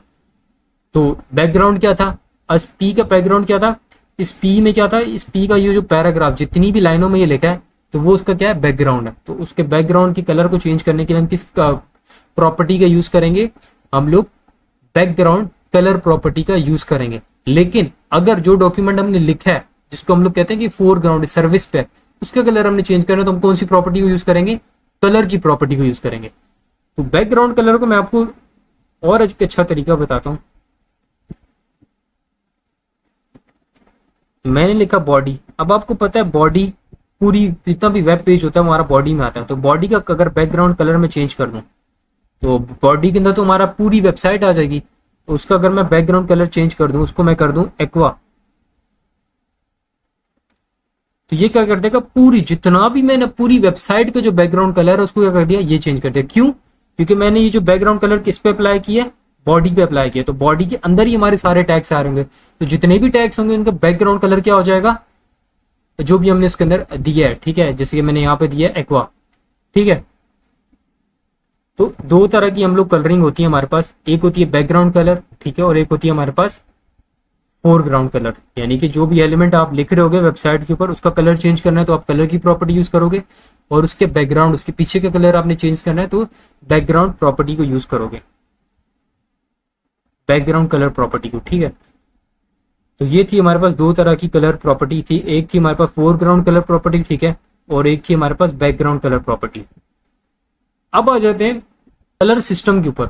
अब ये कलर सिस्टम होता क्या है, बहुत आसान है ये, ठीक है। जैसे कि अभी हम लोग पी की एग्जांपल लेते हैं। मैंने पैराग्राफ लिखा, बल्कि नहीं, पी की एग्जांपल नहीं लेते, आपको समझ नहीं आएगी पी से, हम बॉडी की एग्जांपल लेते हैं। मैंने यहाँ पे लिखा बैकग्राउंड कलर, मैंने यहाँ पे दे दिया ब्लू, अब देखो यहाँ पर हमारे पास बहुत से कलर होते हैं। VS कोड हमें फंक्शनैलिटी देता है, जैसे ही आप कोलन लगाओगे तो आपके पास तकरीबन यहाँ से 50 से 60 कलर आपको मिल जाएंगे, जो आप यहाँ से देख सकते हो, ठीक है, लिख सकते हो। लेकिन आप चाहते हो यार मुझे ये वाला कलर नहीं चाहिए, मैं जैसे कि मैंने यहाँ ब्लू लिखा, मैं चाहता हूँ मुझे कुछ डिफरेंट लाइट से शेड वाला कलर चाहिए, तो हम कैसे कर सकते हैं? जैसे ही मैं इस ब्लू पे होवर करूंगा तो VS कोड आपको क्या प्रोवाइड करता है? कलर पिकर प्रोवाइड करता है। अभी कलर पिकर होता क्या है? कलर पिकर बेसिकली कलर्स का मिक्सचर होता है, ठीक है। किन कलर्स का मिक्सचर होता है? R, G और B। अब ये R, G और B क्या होते हैं, इनको डिस्कस करते हैं। अब बात आ जाती है R, G और B है क्या, ठीक है। RGB को भी हम लोग देख लेते हैं। तो RGB बेसिकली हमारे पास होता है, ठीक है, R, G और B, ठीक है। R हमारे पास होता है, हमारे पास रेड, ठीक है, और ग्रीन होता है, ठीक है, G से, और B से हमारे पास क्या होता है? ब्लू होता है, ठीक है। तो ब्लू आ गया, ग्रीन आ गया। अब इन तीन कलर्स का मिक्सचर मिलके क्या बनाता है? ये बनाता है R, G और B बना देता है, ठीक है। यानी कि R का भी, इसमें R भी होता है, यानी कि रेड कलर भी होता है, इसमें ग्रीन कलर भी होता है, इसमें ब्लू कलर भी होता है। लेकिन यहाँ पर ये जो लिखा है 255 0 और 0, अब ये चीजें होती क्या है? अगर मैं यहाँ पर आऊं, ठीक है, इसमें मैंने होवर किया तो यहाँ पर लिखा होगा RGB, और RGB के आगे लिखोगा 0 0 255। तो देखो RGB बेसिकली हमारे पास होता है रेड, ग्रीन और ब्लू, ठीक है, रेड, ग्रीन और ब्लू। तो पहली चीज जो हमारे पास होती है RGB में होती है R से रेड, और ये जो कॉमा डाल के 0 लिखा है ये हो गई ग्रीन, फिर कॉमा डाल के 0 लिखा है ये हमारे पास क्या होगी? ब्लू हो गई। तो आप देखोगे यहाँ पे क्या लिखा है? शुरू में 255 लिखा है और आगे 0 और फिर 0 लिखा है। तो इसका मतलब मैंने सारा जो कलर लिया 255 वो कौन सा लिया है? अच्छा, इसकी कलरिंग जो होती है ना हमारे पास, वो स्टार्ट हो रही होती है, अगर इसको मैं यहां से थोड़ा क्लियर करूं तो RGB की जो हमारे पास कलरिंग होती है ना,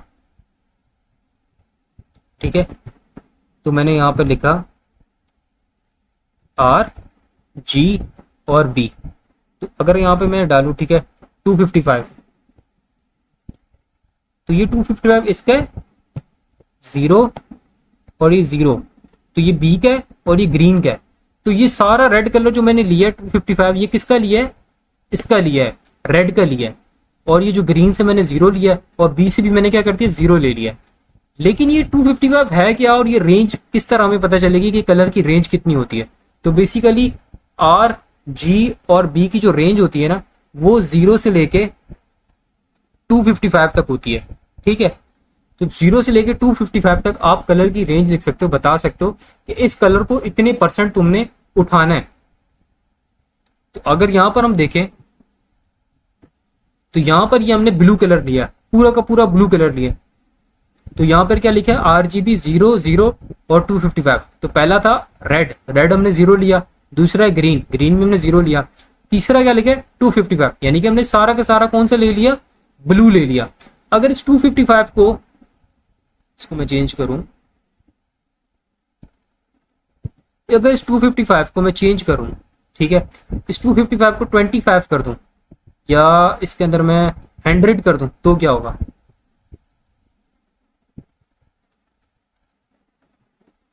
अब ये बहुत डार्क हो गया, ठीक है, यानी कि इसका डार्किश कलर आ गया। अगर इसको मैं कर दूं, इसको मैं कर देता हूं 179, अभी भी डार्क में। अगर इसका हम लाइटर कलर निकालें ब्लू का, तो ब्लू का लाइटर कलर हमारे पास क्या बनता है? तो ब्लू का लाइटर कलर के लिए हम क्या करते हैं? ब्लू के लाइटर कलर के लिए हमें थोड़ा सा मिक्सचर चाहिए होगा रेड का, थोड़ा सा मिक्सचर चाहिए होगा हमें ग्रीन का, और थोड़ा सा मिक्सचर चाहिए होगा हमें ब्लू का। तो इससे हमें पता चला कि ये कलर्स के कॉम्बिनेशन क्या करते हैं? एक नया कलर जनरेट करते हैं। तो ये क्या हो गया? अगर मैं यहां पर आऊं, अब ये लाइट ब्लू आ गया। तो लेकिन ये लाइट ब्लू किसकी मदद से आया? थोड़ा सा रेड कलर आया, थोड़ा सा ग्रीन कलर आया, और फिर ज्यादा क्वांटिटी में ब्लू कलर आया।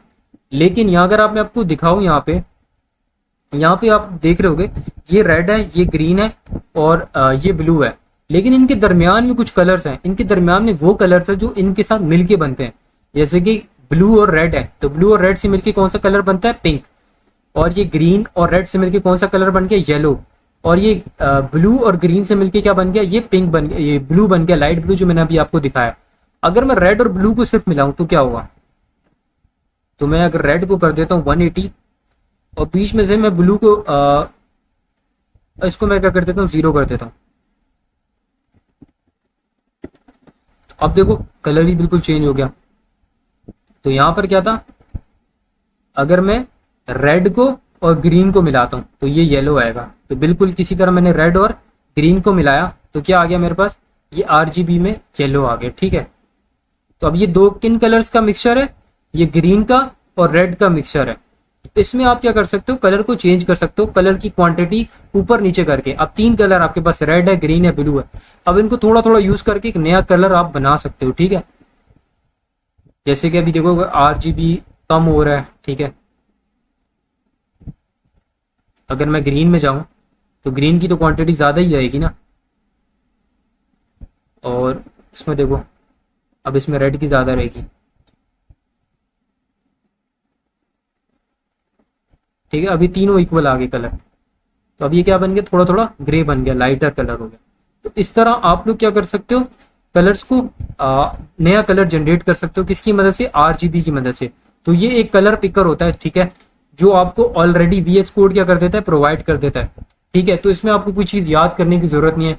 ठीक है, तो आप डायरेक्ट यहाँ से जाके शेड्स उठा सकते हो। लेकिन अगर आप फिर भी चाहते हो कि आपको ना आसानी हो, कोई आपको एक्स्ट्रा चीज़ मिल जाए, तो आप क्या करो, यहाँ पे कलर्स की वेबसाइट है, यहाँ पर आपने आना है। ठीक है, इस कलर्स की वेबसाइट पे आपने क्लिक करना है। या कलर्स की वेबसाइट पे अगर आप नहीं भी आते, उसमें आप क्या करो, यहाँ पे लिख दो, उसके लिए HX बेहतर है। यहाँ पर आप लिखो गूगल कलर पिकर। तो गूगल कलर पिकर पे जब आप आओगे, ठीक है, गूगल का एक अपना कलर पिकर है। ठीक है,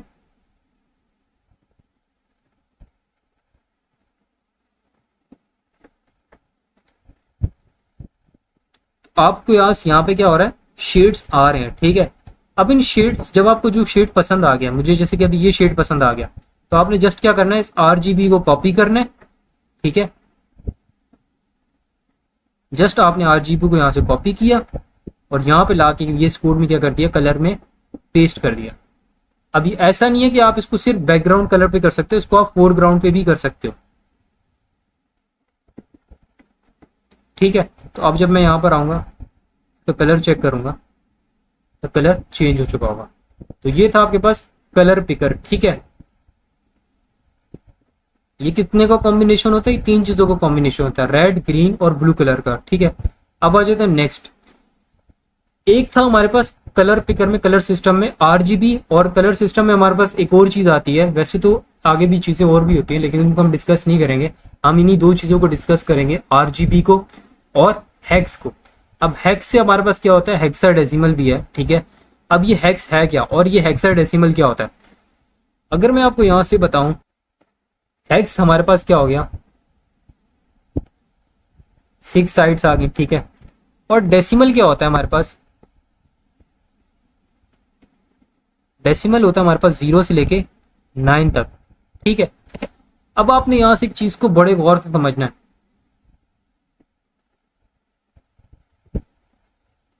अब ये जो मैंने लिखा है ना डेसिमल, ठीक है, डेसिमल हमारे पास शुरू होता है 0 से लेके 9 तक, और ये जो हमारे पास वो होता है हेक्स होता है, इसमें हमारे पास इस VS यानी कि इस CSS में क्या चीजें आती हैं, A आता है, B आता है, C आता है, D आता है, E आता है और F आता है। तो ये 6 चीजें ये होगी, A B C D E F, और ये 0 से लेके 9। अब ये टोटल चीजें हमारे पास कितनी बन गई, ये टोटल चीजें हमारे पास बन गई 16। ठीक है, अब ये 16 चीजें होती क्या, अब इन 16 चीजों की मदद से हम लोग कलर डिफाइन कर रहे होंगे, कहां पर, इस हेक्स के अंदर। अब इस हेक्स के अंदर देखो आपने लिखा होगा 1 2 3 4 5 6। अब यहाँ पे कुछ 6 चीजें लिखी हुई हैं। अगर आप अभी तो आपको समझ नहीं आ गया 6 चीजें लिखी हुई क्या है, इसको आसानी से समझाने के लिए मैं आपको बताता हूँ। अच्छा, अब हमारे पास हेक्स होता क्या है, हेक्स को हम देखेंगे। देखो हेक्स में आप क्या करते हो, हेक्स, और उसके बाद मैंने आपको बताया ना डेसिमल। अब डेसिमल बताने की वजह क्या थी, डेसिमल हमारे पास स्टार्ट होते हैं 0 से लेके 9 तक। ठीक है, और हमारे पास जो हेक्स स्टार्ट होता है CSS में वो होता है A से लेके F तक। तो अब ये कितनी होगी, 6 वैल्यूज होगी, और ये कितनी होगी 0 से लेके 9 तक 10 वैल्यूज। तो अब ये टोटल कितनी बन गई, ये टोटल बन गई 16 वैल्यूज बन गई, ठीक है 16 वैल्यूज। अब इन 16 वैल्यूज का हमने करना क्या है, इसको हम मिटा लेते हैं।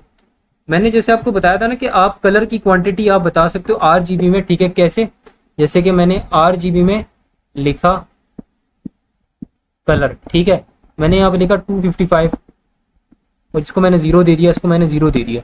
अब इसको मैं अगर RGB में ऐसे कलर दे रहा हूँ तो इसको मैं हेक्स में किस तरह दे सकता हूँ। तो हेक्स में देने के लिए हम क्या करते हैं, मैंने आपको बताया हेक्स में आप 0 से लेके F तक लिख रहे होगे। अब 0 से लेके F तक यानी कि यहाँ पर होता है ना 0 से लेके 25 तक उसकी वैल्यू होती है।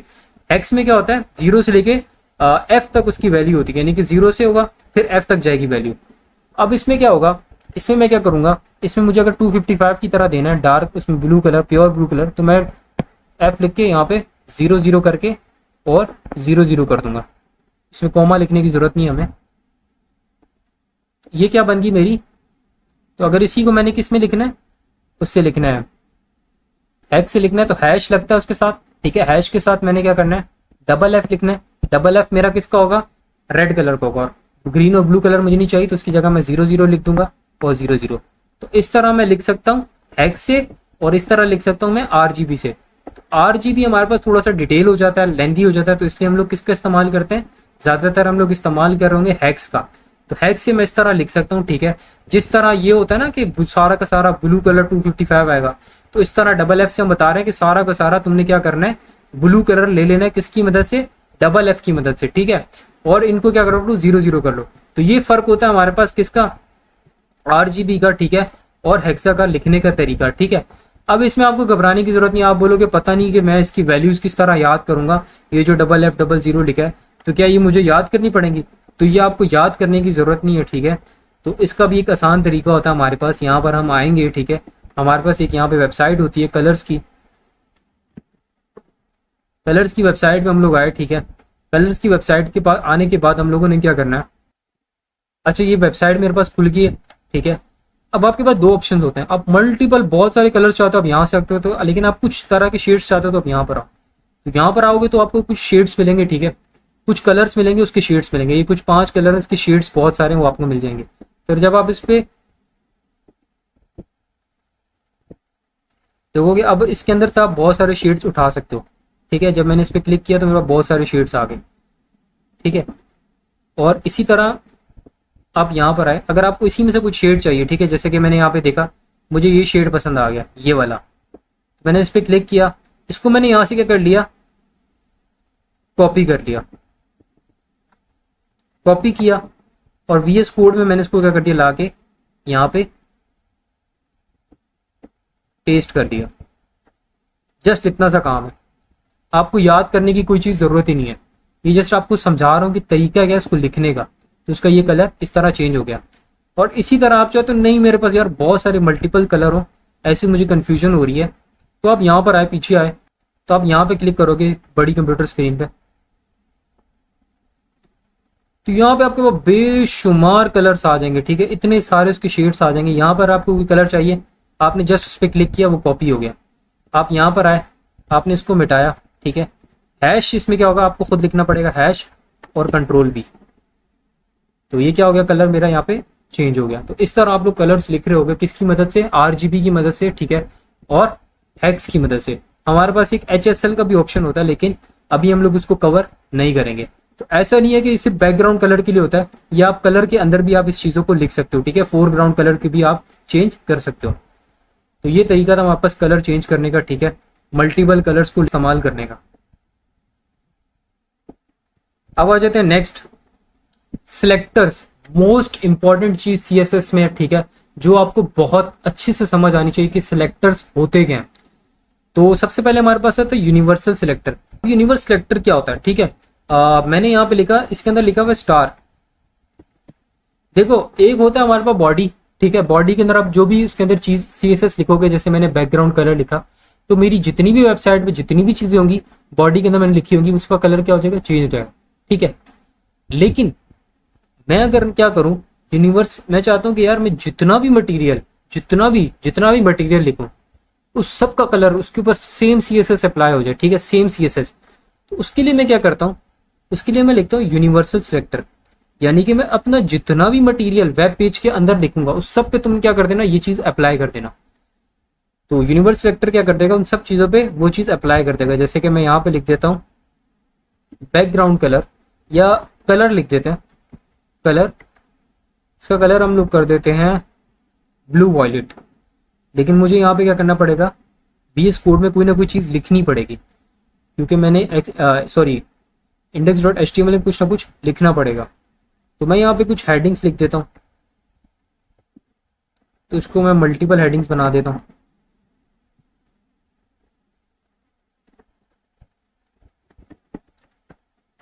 अब देखो क्या होगा, इन सब पे ना वो कलर अप्लाई हो गया। किस तरह अप्लाई हुआ, क्योंकि मैंने वो CSS किसके अंदर लिखी है, यूनिवर्सल सिलेक्टर के अंदर। तो यूनिवर्सल सिलेक्टर करता क्या है, उसके अंदर हम जो भी CSS की प्रॉपर्टी लिखते हैं वो प्रॉपर्टी किस पे अप्लाई हो जाती है, सब चीजों पे अप्लाई हो जाती है। तो ये था हमारे पास यूनिवर्सल सिलेक्टर। अब आ जाते हैं हम लोग next, element selector. Element selector मैं आपको बता चुका हूं कि एलिमेंट सिलेक्टर क्या होता है। मैं चाहता हूं ये बहुत सारी चीजें लिखी हुई है, बहुत सारी हेडिंग लिखी हुई है, ठीक है। मैं चाहता हूं इसमें से यार जस्ट मैंने इस P का कलर चेंज करना है, तो मैं यहाँ आऊंगा, मैं P लिखूंगा, ठीक है। उसका कलर मैं कर दूंगा एक्वा। फिर मैं चाहता हूँ नहीं, इस P का कलर ये हो जाए और H का कलर कुछ और हो जाए। तो उस H के कलर के लिए मैं क्या कर दूंगा, दोबारा से कुछ कलर लिखूंगा, उसका कलर मैं कर देता हूँ यहाँ से चेंज। तो अब जब मैं अगर अब आऊँ ब्राउजर पे, तो देखो इन दोनों के, अच्छा हाँ यहाँ पे मैंने H1 नहीं लिखा, सॉरी। अब मैं जब यहाँ पर आऊँगा तो क्या हो गया, इन दोनों के कलर क्या हो गए, चेंज हो गए। अभी मैंने इसको फिलहाल लाइट रखा है, इसको थोड़ा कलर पिकर की मदद से थोड़ा डार्क कर देते हैं, और इसको भी थोड़ा सा डार्क कर देते हैं। तो अब ये देखो इनका कलर क्या हो गया, चेंज हो गया। अगर मैं वापसी आऊँ यहाँ पे VS कोड में, मैंने क्या किया था, मुझे पता था कि यहाँ पर क्या है, P का टैग है और H की जो हेडिंग्स हैं इनके कलर मैंने चेंज करने हैं। तो मैंने क्या किया, H1 लिखा यहाँ पे, और यहाँ पे ये कर दिया, क्या बोलते हैं, करली ब्रेसेस लगाई, और यहाँ पे P की करली ब्रेसेस लगा के इनके कलर तो चेंज कर दी, इन पे CSS अप्लाई कर दी। लेकिन मैं चाहता हूँ कि इसमें से कुछ H सारे H हो गए, और अगर जितने भी P होंगे वो सारे के सारे P भी क्या होगी, इस पे CSS अप्लाई हो जाएगी। तो ये क्या होता है, हमारे पास एलिमेंट सिलेक्टर होता है। जो भी एलिमेंट आप सिलेक्ट करते हो उस एलिमेंट पे क्या हो जाती है, वो CSS अप्लाई हो जाती है। लेकिन ऐसा भी तो कुछ हो सकता है कि किस पैराग्राफ पे कुछ और कलर चाहता हूँ, या मैं किसी पैराग्राफ को चाहता हूँ वो कलर हो ही ना। तो उस सूरत में क्या करेंगे, एक तो वो था कि हम लोगों ने देखा था कि इनलाइन CSS हम जिस पे लिखते हैं तो उस पे वही चीज अप्लाई होती है, लेकिन इनलाइन CSS तो हमने करनी ही नहीं है। तो हम उसके लिए क्या करेंगे, उसके लिए हम यूज करेंगे ID सिलेक्टर का और क्लास सिलेक्टर का। अब ये ID सिलेक्टर क्या होता है और क्लास सिलेक्टर क्या होता है, इसको भी डिटेल से देख लेते हैं। यूनिवर्सल सिलेक्टर वो होता है कि जिसमें आप जो भी चीज लिखोगे, जो भी CSS अप्लाई करोगे, ठीक है, जो भी प्रॉपर्टी लोगे वो सारी चीजों पे अप्लाई हो जाएगी। उसके बाद एलिमेंट सिलेक्टर, यानी कि जो भी एलिमेंट आप सिलेक्ट करोगे उस जैसे जितने भी एलिमेंट्स होंगे उन पे ये CSS अप्लाई हो जाएगी। लेकिन अब आ जाती है ID सिलेक्टर और क्लास सिलेक्टर की बात।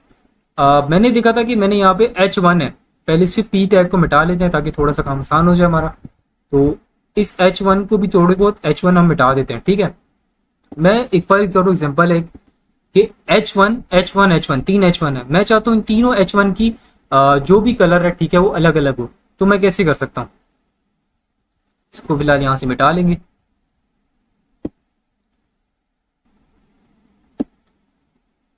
अब हम एक तरीका तो ये है कि हम लोग इसके अंदर क्या लिखें, स्टाइल करके हम लोग अलग अलग इसके अंदर क्या करें, इसके अंदर मैं कलर लिखूं, ठीक है, कलर को मैं ब्लू कर दूं और नीचे वाले कलर को ग्रीन कर दूं, इस तरह मैं कर सकता हूं। लेकिन क्या, मैंने आपको बताया ना कि एक अच्छा तरीका ये होता है कि आप लोग अलग से एक CSS की फाइल बनाओ, ठीक है, उसके अंदर लिखो। अब अलग से मैंने जब फाइल बना ली CSS की, तो उसके अंदर मैं इसको अलग कैसे करूं, तो उसके लिए हम यूज करते हैं, ID का। तो हमने इसको ID दे दी, ठीक है, मैंने इसको ID दी हेडिंग 1 की, ठीक है। इसी तरह मैं बाकियों को भी ID दे देता हूं। चलो पहले इसको दे देते हैं, ठीक है, मैंने इसको ID दी हेडिंग 1 की, ठीक है। अब मैं यहां पर आया, अब देखो मैंने उसको एक आईडी दी है, तो हम लोग किसी भी टैग को ना उसकी आईडी से भी बुला सकते हैं। जैसे हम लोग यहाँ पर हमें पता है कि यहाँ पर एच लिखा है, अब मैं चाहता हूँ इस H1 को, ये दोनों एच ना, अच्छा इसको मैंने एक हेडिंग दे दी, ठीक है H1 की। मैं चाहता हूँ ये दोनों नीचे वाले दो ब्लैक रहे, ऊपर वाला जो हेडिंग 1 है ना जिसको मैंने आईडी दी है, ये क्या हो जाए, ब्लू हो जाए। तो मैं CSS में आया, तो पहले आप क्या कर रहे थे, आपको पता है आपने H1 पे कोई ना कोई CSS अप्लाई करनी है, आप H1 लिखोगे, ठीक है, आप H1 लिखोगे और कर्ली बेसिस डाल के आप उस पर जो भी CSS लिखोगे वो उस पर अप्लाई हो जाएगी। लेकिन यहाँ पे मुझे H1 पे करनी है, लेकिन दो H1 पे नहीं करनी और एक H1 पे करनी है। इसके लिए मैंने क्या किया, एक H1 को आईडी दे दी और दो H1 को ऐसे ही छोड़ दिया। अब जो मैंने उसको आईडी दी है ना, उस आईडी से मैं उसको कॉल कर सकता हूँ। किस तरह, तो आईडी से यहाँ पे हमें बताया कि आप किस तरह कॉल कर सकते हो। आईडी सिलेक्टर क्या करता है, आईडी सिलेक्टर आपको उस जहां पे आपने आईडी दी है वहीं पर CSS को सिर्फ अप्लाई करेगा। तो उसको लिखने का तरीका यह है कि हैश और माई आईडी। तो देखो यहाँ पे मैं लिखूंगा हैश और मेरी आईडी का नाम क्या था, हेडिंग 1 था, तो उस 1 को भी इसके साथ जोड़ के लिख देते हैं, ठीक है। इसको मैंने यहाँ से कॉपी किया और यहाँ पे जाके पेस्ट कर दिया। अब जब मैं इसके अंदर कोई भी कलर अप्लाई करूंगा तो वो किस पे अप्लाई होगा, जिसको मैंने ये आईडी दी है, ठीक है। ये कलर कहाँ अप्लाई होगा, जहां पर ये आईडी होगी। कौन सी आईडी, ये हेडिंग 1 वाली। तो ये आईडी कहां पर है, H1 के साथ है।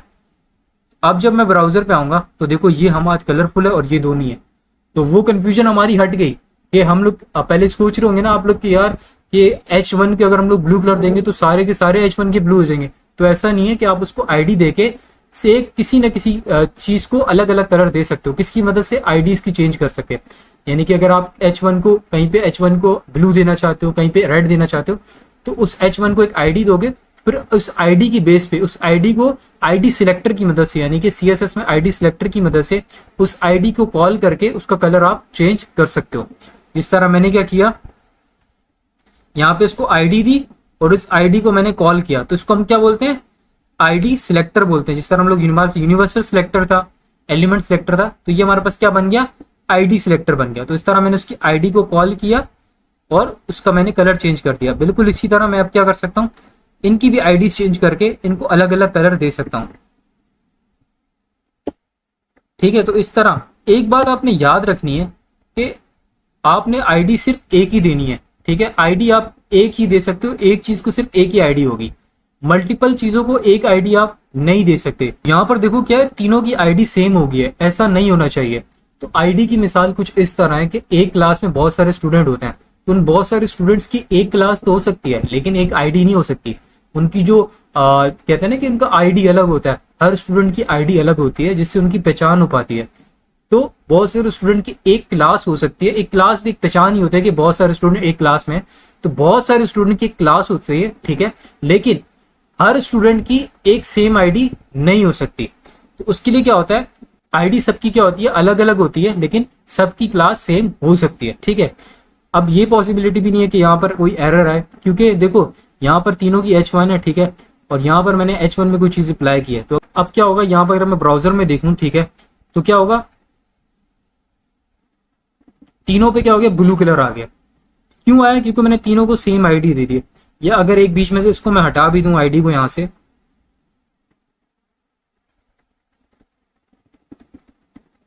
तो अब देखना दो का क्या होगा, कलर ब्लू हो जाएगा।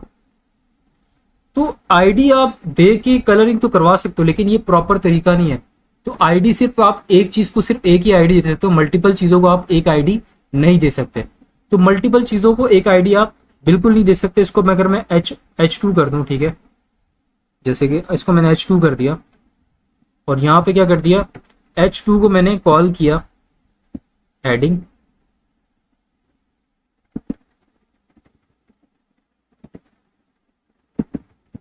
हेडिंग 2। अब इसका भी कलर मैं क्या कर सकता हूँ, चेंज कर सकता हूँ। तो इस तरह आप क्या कर सकते हो, मल्टीपल टैग्स के अंदर जो भी डॉक्यूमेंट लिखे आपका अलग अलग कलर करना चाहते हो, उसको एक आईडी दो, ठीक है, और उस आईडी को आईडी सिलेक्टर की मदद से कॉल करो CSS में, और उसका कोई ना कोई उसके ऊपर CSS अलग से अप्लाई करना चाहते हो, कलर अप्लाई करना चाहते हो, डिजाइन अप्लाई करना चाहते हो, कर सकते हो किसकी मदद से, आईडी सिलेक्टर की मदद से। तो मैं इसको कर देता हूँ ग्रीन,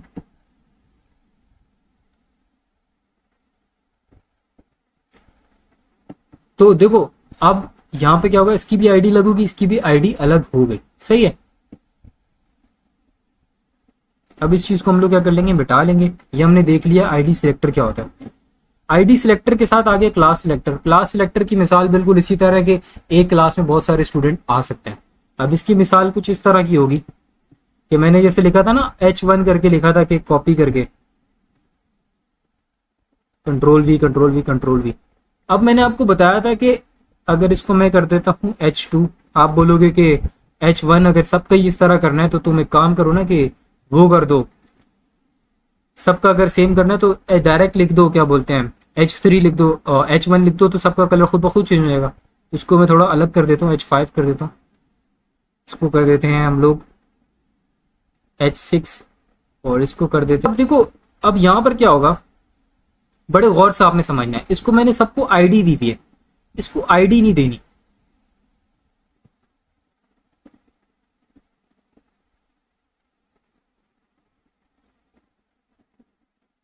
अच्छा ये ऑल्ट करके मैं सबको पहले सिलेक्ट कर रहा हूँ, ठीक है।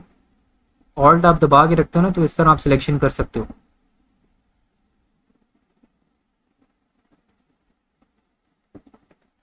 फिलहाल इसको मिटा ही देते हैं सबको। एक सेकेंड, इस आईडी को मैं क्या करूंगा, अगर देखो यहाँ पे आपको बड़ी मजे की चीज बता रहा हूँ, ठीक है। यहाँ पे लिखा है आईडी, आप चाहते हो सबकी आईडी जो है ना, इसकी जगह क्या लिखा हुआ है क्लास। तो मैंने इस आईडी को सिलेक्ट किया, आपने दबाना है कंट्रोल एफ। कंट्रोल एफ दबाओगे तो ये आईडी आ गया। अब ये बोलेगा जहां भी, मैंने इसको बोलूंगा जहां जहां आईडी लिखा है तो उसकी जगह क्या रिप्लेस कर दो, उसकी जगह तो हम लिख दो क्लास। तो क्या हो जाएगा, यहाँ पे क्लिक करूंगा तो वहां पे क्या आ जाएगा, क्लास लिखा हुआ आ जाएगा। तो एक बहुत अच्छा फीचर है, आपको पता होना चाहिए, ठीक है। ये बहुत हेल्पफुल होता है आपके लिए जब आपको मल्टीपल चीजों को ना एक साथ एडिट करना हो।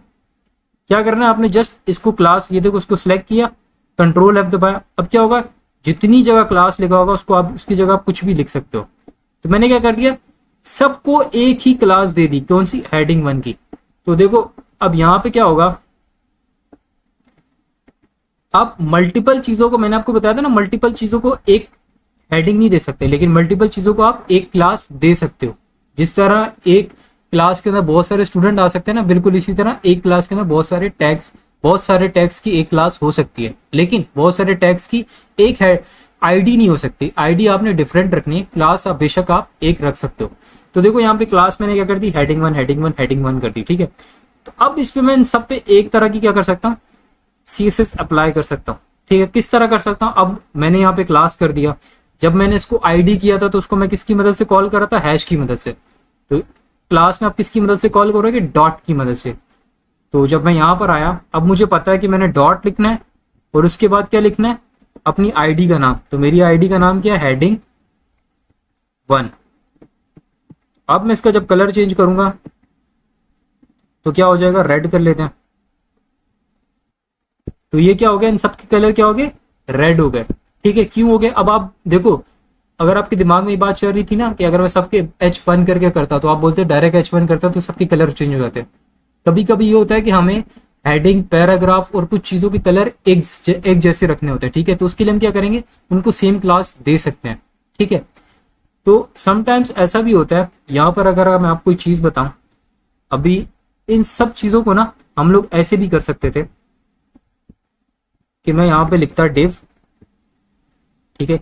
इस डिव के अंदर मैं H1 लिखता अहमद, इस डिव के अंदर एक पैराग्राफ लिखता लॉरेन,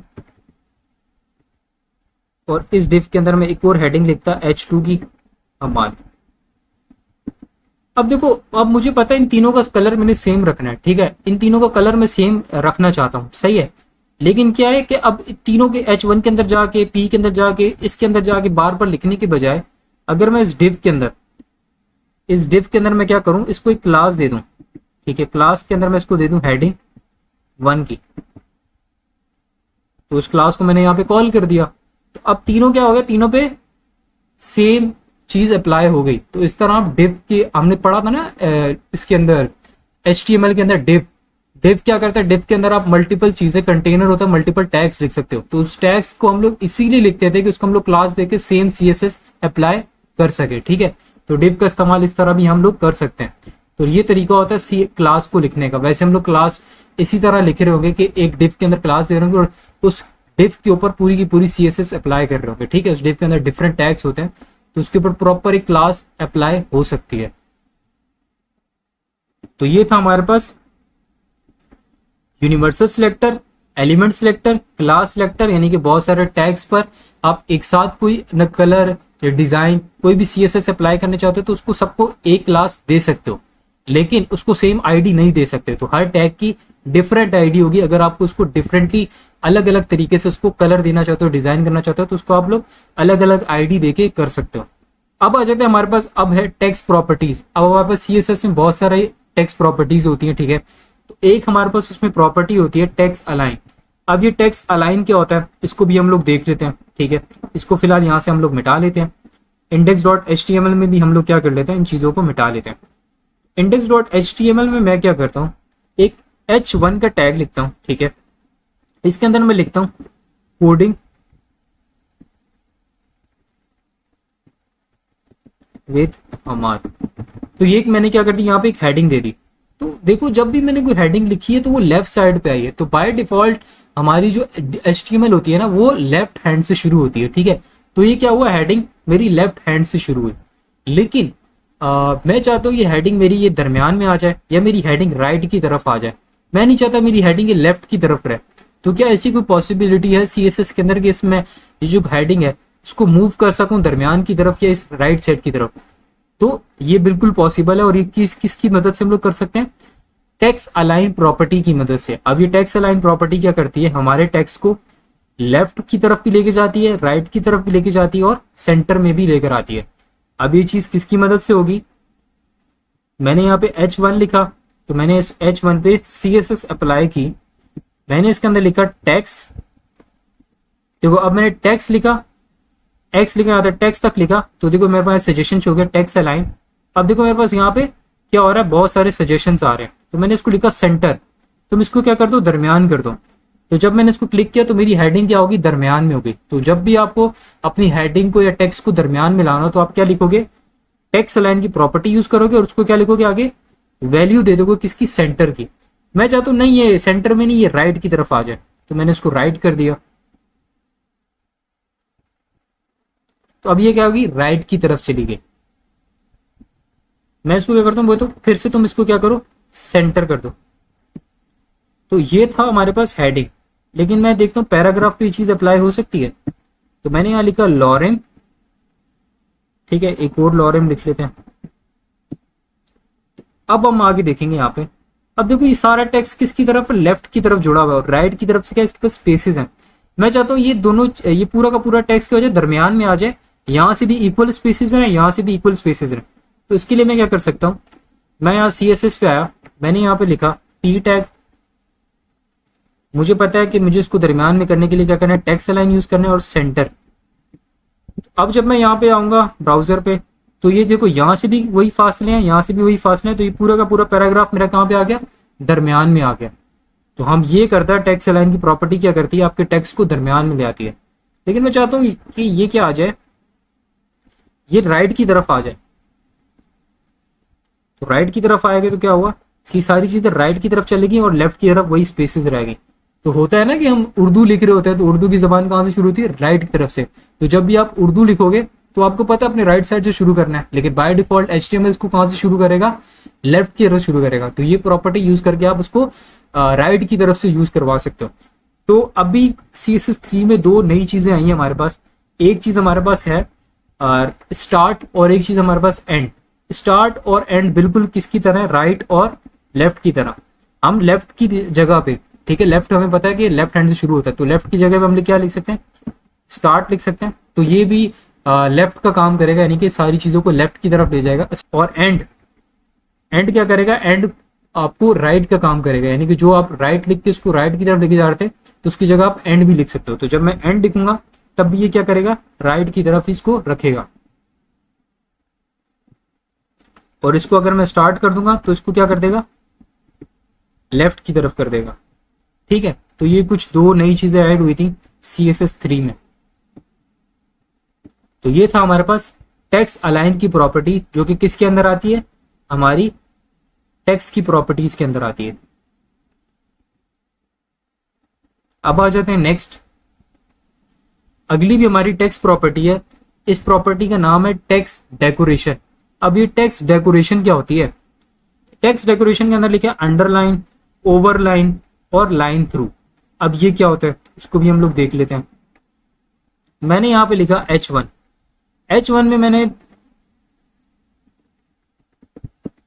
मैंने यहाँ पे H1 के अंदर लिखा हुआ है कोडिंग विद हमाद। मैं चाहता हूँ इस हमाद, कोडिंग विद हमाद के नीचे ना कोई एक अंडरलाइन आ जाए। अब आपको पता है कि आपने अगर HTML की मेरी वीडियो देखी है तो उसमें मैंने आपको बताया था कि अगर आप कितनी टेक्स्ट के नीचे अंडरलाइन देना चाहते हो तो उसके लिए एक टैग मौजूद है, ठीक है। वो टैग कौन सा है कि आप उसको यू टैग के अंदर लिखोगे, ठीक है। जैसे कि मैंने यहाँ पे लिखा तो वो किस में आ जाएगा?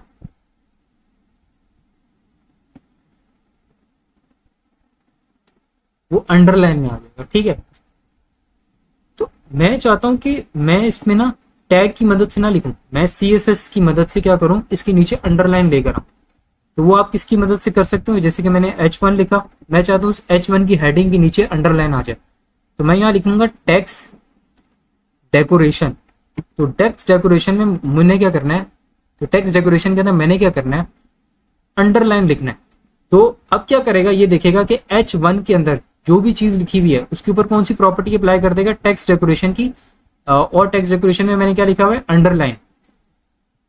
तो मेरी हेडिंग के नीचे क्या आ जाएगी, अंडरलाइन। तो ऐसे आप CSS की मदद से अपने टेक्स्ट के नीचे, हेडिंग के नीचे, किसी भी डॉक्यूमेंट के नीचे अंडरलाइन ला सकते हो, ठीक है।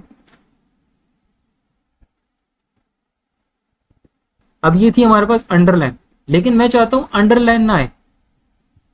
पहले लाइन नीचे आई थी, मेरे टेक्स्ट की लाइन नीचे आई थी, लेकिन अब मैं चाहता हूं मेरे टेक्स्ट की लाइन ऊपर आए। तो उसके लिए मैं क्या करूंगा, ओवरलाइन। अंडरलाइन यानी कि नीचे, ओवरलाइन का क्या मतलब होता है, मेरे टेक्स्ट के ऊपर लाइन। जब भी हमें अपने टेक्स्ट के ऊपर लाइन चाहिए होगी तो हम लोग किसका इस्तेमाल करेंगे, इस प्रॉपर्टी का इस्तेमाल करेंगे, और उसके अंदर वैल्यू क्या लिखेंगे हम लोग, ओवरलाइन, ठीक है। तो ये प्रॉपर्टी होगी, उसकी वैल्यू क्या होगी, ओवरलाइन। नाम से पता चल रहा है कि अगर आप अपनी टेक्स्ट के ऊपर कोई लाइन लाना चाहते हो तो क्या इस्तेमाल करोगे, ओवरलाइन, ठीक है। और ये किसके अंदर होगा, टेक्स्ट डेकोरेशन के अंदर।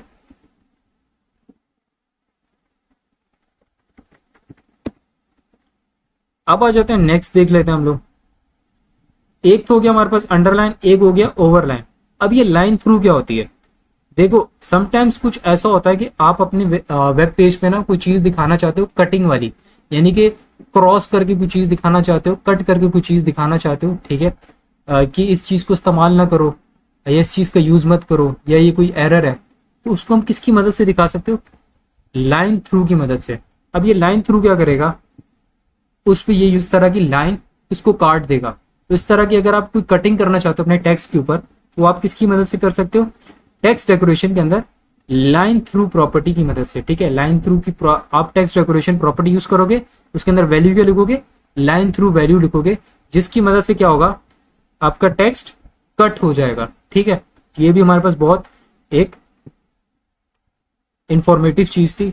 अच्छा, एक इसके अंदर एक बहुत अच्छी चीज होती है, यहां पर आप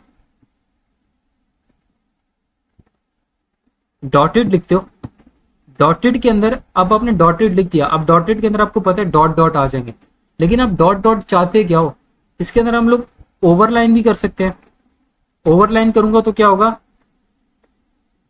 ब्राउजर पे मैं आया तो मेरे पास डॉटेड डॉटेड लाइन बनी हुई आ गई। क्यों आई, क्योंकि मैंने उसके पीछे क्या लिख दिया, डॉटेड लिख दिया। अब इस डॉटेड की जगह पे आप और भी चीजें आती हैं, वो भी आप लिख सकते हो, ठीक है। तो ये प्रैक्टिस अभी आप लोगों ने करनी है, ठीक है। डॉटेड की जगह आप और भी चीजें इसके अंदर लिख सकते हो, जैसे कि डबल। तो अब क्या हो जाएगी, डबल हो जाएगी लाइन, ठीक है। तो इस तरह आप लोग, आप ओवरलाइन की जगह आप क्या कर सकते हो, अंडरलाइन भी कर सकते हो। तो अब क्या होगी, डबल लाइन हो जाएगी, ठीक है। तो ये चीजें आप लोगों ने करनी है, ठीक है। इस पे जो प्रैक्टिस होगी, एक्सपेरिमेंट होगी, वो आप लोगों ने करना। अगर मैं डबल डॉटेड लाइन कर दूं तो क्या ये पॉसिबल है, नहीं, ये पॉसिबल नहीं है, डबल डॉटेड लाइन नहीं आ सकती। हाँ, लेकिन डॉटेड अंडरलाइन लाजमी आ सकती है। तो क्या हुआ, डॉटेड अंडरलाइन आ गई। तो ये प्रैक्टिस अभी आप लोगों ने करनी है, ठीक है। मैंने आपको 3 चीजें बता दी, ओवरलाइन, ठीक है, अंडरलाइन और लाइन थ्रू, और उसके साथ साथ मैंने आपको बता दिया आप इसके अंदर डॉटेड, ठीक है, डबल का यूज कर सकते हो, लाइन को डबल कर सकते हो, लाइन को डॉटेड कर सकते हो। अब आ जाते हैं नेक्स्ट, हमारे पास टेक्स्ट डेकोरेशन हो गया। उसके बाद हमारे पास आती है टेक्स्ट प्रॉपर्टीज की एक अगली प्रॉपर्टी आती है फॉन्ट फैमिली। अब ये फॉन्ट फैमिली क्या होती है? देखो फॉन्ट फैमिली, फॉन्ट से पता चल रहा है यानी कि अपने टेक्स्ट का कोई फॉन्ट चेंज करना चाहते हो तो आप किसकी मदद से कर सकते हो। तो H1 को फिलहाल हटाएंगे, यहाँ पे हम लिखेंगे एक पैराग्राफ, इसके अंदर मैंने लिखा लॉरिम, एक और लिख लेते हैं लॉरिम, ठीक है। अब मैंने यहाँ पे एक पैराग्राफ तो लिख दिया, साथ में एक और पैराग्राफ लिख देते हैं डिफरेंशिएट करने के लिए, ठीक है। और उस पैराग्राफ को मैं हेडिंग, बल्कि ऊपर वाले को हेडिंग दे दूंगा, इस वाले को नहीं देता, लॉरिम डॉट। तो अब देखो, अब मैं क्या करता हूँ, इसको एक आईडी दे देता हूँ ताकि मैं आपको दिखा सकूं इसका डिफरेंशिएट के, इसका जब फॉन्ट चेंज होगा तो ये किस तरह दिखेगा। तो इसके अंदर मैंने इसको लिख दिया H। तो अब जब मैं यहाँ पर आऊंगा, ठीक है, मुझे फॉन्ट चेंज करना है, तो मुझे पता है कि मैंने वहां पे एक आईडी बनाई थी P की, तो उसको मैंने दिया था H। तो मैंने उसका फॉन्ट चेंज करना है, तो उसका फॉन्ट मैं कैसे चेंज कर सकता हूँ? मैंने लिखा फॉन्ट फैमिली, जैसे कि यहाँ पे लिखा हुआ है ना फॉन्ट फैमिली, तो मैंने लिखा फॉन्ट फैमिली। तो अब यहाँ पे देखो एरियल लिखा है, रोबोटो लिखा है, अब ये है क्या? तो जैसे ही मैं अगर फॉन्ट फैमिली कॉलन लगाऊंगा तो आपके पास देखो बहुत सारी यहाँ पे फॉन्ट फैमिलीज आ गई। तो मैं कौन सी इस्तेमाल करना चाहता हूँ? अब देखो यहाँ पर अब बहुत सारी लिखी हुई है लाइन वाइज, अब ये मैं आपको आगे जाके बताऊंगा ये चीजें हैं क्या। फिलहाल मैं यहाँ पे लिखता हूँ एरियल, मैं यहाँ पे आया ब्राउजर पे। अब आप देखोगे यहाँ पे ऊपर वाला टेक्स्ट अलग लिखा हुआ है, नीचे वाला अलग लिखा हुआ है। तो मैंने आपके सामने index.html में 2 पैराग्राफ बनाए थे। तो एक पैराग्राफ को मैंने एक आईडी दी थी, जिसको मैंने आईडी दी थी उसकी मैंने फॉन्ट फैमिली एरियल कर दी, चेंज कर दी, और नीचे वाले की बाय डिफॉल्ट है। तो नीचे वाले की बाय डिफॉल्ट कुछ इस तरह दिखती है और ऊपर वाले की एरियल मैंने चेंज करके इस तरह की है। तो इस तरह आप अपने टेक्स्ट की फॉन्ट चेंज कर सकते हो, किसकी मदद से? Font family. फॉन्ट फैमिली आपके पास एक प्रॉपर्टी होती है, उसकी मदद से चेंज कर सकते हो। उसके बाद आपके पास बहुत सारे फॉन्ट्स होते हैं। अब ये फॉन्ट एरियल भी होता है, ठीक है। एरियल के बाद आपके पास सेंस का भी होता है, ठीक है, सेंस। और अगर मैं सेंस का देखूं तो वो कुछ इस तरह दिखता है। अच्छा, अब बात आती है कि जब मैंने कॉलन लगाया था तो मेरे पास बहुत सारे सजेशन आए थे, अगर आपने गौर किया तो बहुत सारे सजेशन आए थे। अगर मैं यहाँ पे एरियल लिखूं तो देखो यहाँ पर एरियल दिखा हुआ है, बाकी आगे अलग लिखी हुई फॉन्ट फैमिली और इसके आगे अलग एक फॉन्ट फैमिली के, ऐसा क्यों? देखिए यहाँ पर अप्लाई क्या हुआ, यहाँ पे सिर्फ अप्लाई एरियल हुआ। देखो समटाइम्स क्या होता है, कुछ डिवाइसेस के अंदर एरियल का फॉन्ट काम नहीं करता, तो ये लोग आगे क्या करते थे, दूसरा फॉन्ट दे देते, तीसरा फॉन्ट दे देते हैं। किसी डिवाइस के अंदर एरियल काम ना करे तो तुम उस पर क्या अप्लाई कर देना, ये हेल्वेटिका का तुम फॉन्ट अप्लाई कर देना। अगर ये भी ना चले तो तुम क्या कर देना, इस साइंस वाला अप्लाई कर देना। या अगर ये भी ना चले तो आप आगे कुछ और भी दे सकते हो। तो इस तरह आप मल्टीपल फॉन्ट दे सकते हो, इसलिए कि अगर पहला फॉन्ट ना चले तो तुम ये दूसरा वाला चला देना, दूसरा भी ना चले तो तुम ये तीसरा वाला चला देना। लेकिन अगर ये तीनों चल रहे हैं तो वो क्या चलाएगा, पहले वाला ही चलाएगा, सही है। तो ये थे हमारे पास। अब इसमें आप हेडिंग का भी फॉन्ट चेंज कर सकते हो, आप अपने टेक्स्ट का भी फॉन्ट चेंज कर सकते हो, जिस तरह मैंने आपको बताया ना। अब वो आपकी मर्जी, आप किस किस चीज का फॉन्ट चेंज करना चाहो। हमारे पास बहुत इंपॉर्टेंट, ठीक है, और जो सबसे फेमस हमारे पास जो फॉन्ट फैमिलीज है ना, वो ये 5 हैं। 5 जेनरिक फॉन्ट फैमिलीज है। एक सेरिफ हो गया, सेंस हो गया, और ये हो गया फैंटेसी हो गया, मून स्पेस हो गया। ये हमारे पास कुछ फॉन्ट फैमिलीज है जो हम लोग इस्तेमाल कर सकते हैं, ठीक। और ये फॉन्ट फैमिलीज आप ना गूगल से भी निकाल सकते हो, ठीक है। गूगल पे मैं अगर आपको दिखाऊं ना कि अगर आपको फॉन्ट चाहिए तो आप जिस तरह कलर्स आप उठा सकते हो ना गूगल से, बिल्कुल इसी तरह फॉन्ट भी आप गूगल से ले सकते हो। कैसे ले सकते हो? मैंने यहाँ पे लिखा फॉन्ट फैमिली, ठीक है। जब मैं फॉन्ट फैमिली लिखूंगा तो देखो MDN के अंदर भी आपके पास मिल जाएगी फॉन्ट फैमिली आपको, ठीक है। आपने क्या करना है, यहां से देखो आपको यहाँ पे मिल गई फॉन्ट फैमिलीज, ये आपको मिल गई, ये आपको फॉन्ट फैमिलीज मिल गई। और एक हमारे पास क्या होता है, यहाँ पे गूगल की फॉन्ट फैमिलीज होती हैं। अभी गूगल की फॉन्ट फैमिलीज हम लोग आगे जाके डिस्कस करेंगे, क्योंकि देखो यहाँ पे बहुत सारे फॉन्ट्स होंगे, फिर उनको हम लोगों ने यहाँ से क्या करना है, उनको इंपोर्ट करना है। तो वो एडवांस चीज़ है, वो मैं आपको आगे जाके बताऊंगा। सही है। तो फिलहाल हमारे यहाँ पे देख लिया हमने फॉन्ट फैमिली, और ठीक है, तो आप किसी भी टेक्स्ट का फॉन्ट चेंज कर सकते हो। अब आ जाता है टेक्स्ट प्रॉपर्टीज की नेक्स्ट प्रॉपर्टी की तरफ, वो है फॉन्ट वेट। अब ये फॉन्ट वेट क्या होता है, देखो index.html में आया, ठीक है,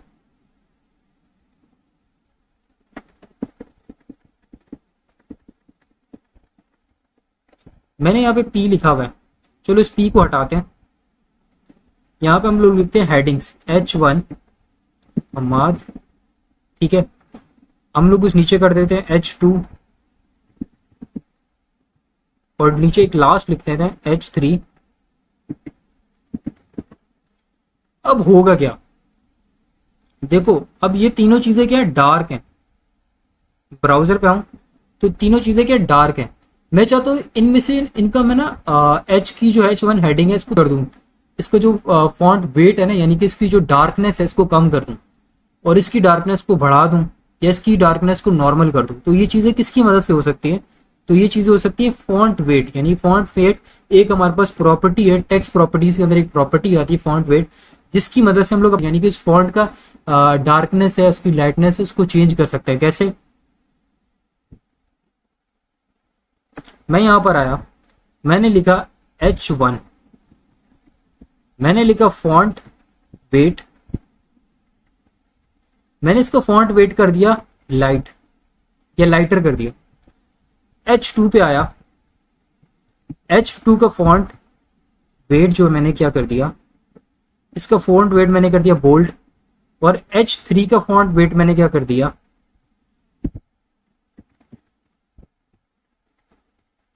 बोल्डर कर देते हैं। अब तीनों को मैंने अलग अलग दे दिया, एक को लाइटर दे दिया, एक को बोल्ड दे दिया, एक को बोल्डर दे दिया। तो अगर मैं ब्राउजर पे आऊं तो देखो अब ये क्या था, डार्क था, डार्क से क्या हो गया, लाइट हो गया। अब देखो ये क्या था, पहले से बोल्ड था, तो इसके अंदर चेंज नहीं आया। बाय डिफॉल्ट हेडिंग क्या होती है हमारे पास, बोल्ड होती है। और देखो ये भी क्या था, अब ये क्या बाय डिफॉल्ट क्या था हमारे पास, बोल्ड था, तो मैंने इसको बोल्डर कर दिया, तो ये थोड़ा सा और डार्क हो गया हमारे पास h3। तो अगर मैं इसको क्या कर देता हूं, h3 को p कर देता हूं, और यहां पर index.html में भी h3 को यहां से क्या कर देता हूं, p कर देता हूं। आपको पता है p क्या होता है, बाय डिफॉल्ट लाइटर होता है। तो लेकिन अगर मैं ब्राउजर पे देखूं तो ये p क्या हो गया, डार्क हो गया। सही है। तो इसको और चेक करने के लिए हम क्या कर सकते हैं, इस हमाद के साथ एक लिखते हैं लॉरेन। तो अब हम चेक करेंगे तो क्या होगा, ब्राउजर पे क्या हो जाएगा, ये डार्क हो जाएगा। तो ये डार्क आ गया। तो इस तरह आप अपने जो भी टेक्स्ट है उसकी डार्कनेस, उसकी लाइटनेस, उसको लाइटर कर सकते हो, उसको डार्कर कर सकते हो। तो उसका फॉन्ट वेट आप चेंज कर सकते हो। अब ऐसा नहीं है कि उसका फॉन्ट वेट आप सिर्फ ऐसे ही चेंज कर सकते हो कि आप फॉन्ट वेट के अंदर लाइटर बोल्डर लिख के चेंज कर सकते हो, नहीं। इसकी एक रेंज होती है। उसकी रेंज क्या होती है, उसकी रेंज हमारे पास आती है 0 से लेके 0 to 900 के अंदर आती है। अब ये जो 0 नहीं 100 से लेके 900 तक आती है। अब ये जो 100 है ना हमारे पास, ठीक है, ये 100 क्या होता है,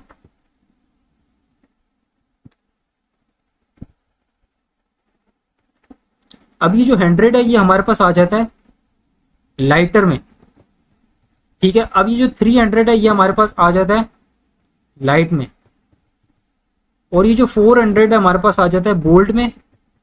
ये जो 600 है ये हमारे पास आ जाता है बोल्ड में, सॉरी। और ये जो हमारे पास 400 है ये आ जाता है हमारे पास, 400 नहीं आता हमारे पास, 600 बोल्ड में आ जाता है। और ये जो हमारा आता है 900 आ जाता है, ये आ जाता है हमारा बोल्डर में, ठीक है। तो ये एग्जैक्ट तो इसका कैलकुलेशन लगाना मुश्किल है, जस्ट मैं आपको बता रहा हूँ ये तरीका होता है। अगर आप नंबर से इसका फॉन्ट वेट चेंज करना चाहे तो इस तरह आप चेंज कर सकते हो। यानी कि 100 होगा तो बिल्कुल लाइटर होगा, 300 होगा तो लाइट होगा, 600 होगा तो बोल्ड होगा, 900 होगा तो बोल्डर होगा। अगर मैं इसको लाइटर से क्या कर दूं, फिलहाल हम इसको हटा देते हैं, हम खाली p को चेक करते हैं। तो इसको अगर मैं 100 कर देता हूं तो क्या होगा, लाइटर कर देते हैं, तो ये बिल्कुल लाइट हो गया। अगर इसको मैं कर देता हूं 300, तो अब क्या होगा, लाइट हो जाएगा, अभी भी लाइट है। अगर मैं इसको 500 कर दूं, अब थोड़ा सा बोल्ड होगा, तो अब थोड़ा सा बोल्ड हुआ है। अगर इसको मैं 600 कर दूं या 700 कर दूं, तो अब क्या हो गया, बोल्ड हो गया। लेकिन अगर इसको मैं 900 कर दूं तब क्या होगा, तो अब इसको अगर मैंने 900 कर दिया तो अब क्या हो जाएगा, ये बोल्डर हो जाएगा। तो आप इस तरह नंबर्स की मदद से भी फॉन्ट को चेंज कर सकते हो, फॉन्ट का वेट, और उसको बोल्डर, लाइटर, लाइट, बोल्ड, इन वैल्यूज की मदद से भी आप उसको चेंज कर सकते हो। तो ये थी हमारे पास फॉन्ट वेट की प्रॉपर्टी। अब आ जाते हैं नेक्स्ट। अब हमारे पास क्या है, टेक्स्ट प्रॉपर्टीज के अंदर आ जाती है एक लाइन की प्रॉपर्टी। अब ये लाइन हाइट की प्रॉपर्टी है, ठीक है। अब ये लाइन हाइट की प्रॉपर्टी क्या करती है, इसको भी हम लोग देख लेते हैं। सही है, ये बहुत इंटरेस्टिंग प्रॉपर्टी है हमारे पास। इसके लिए पहले हमें कुछ हेडिंग्स बनानी पड़ेंगी, ठीक है, या कुछ हेडिंग्स नहीं बनाते, इसके अंदर हम लोग कुछ पैराग्राफ्स बनाते हैं। तो पैराग्राफ्स के अंदर मैं लिख लेता हूँ लॉरेन, एक पैराग्राफ मैंने बना लिया, ठीक है।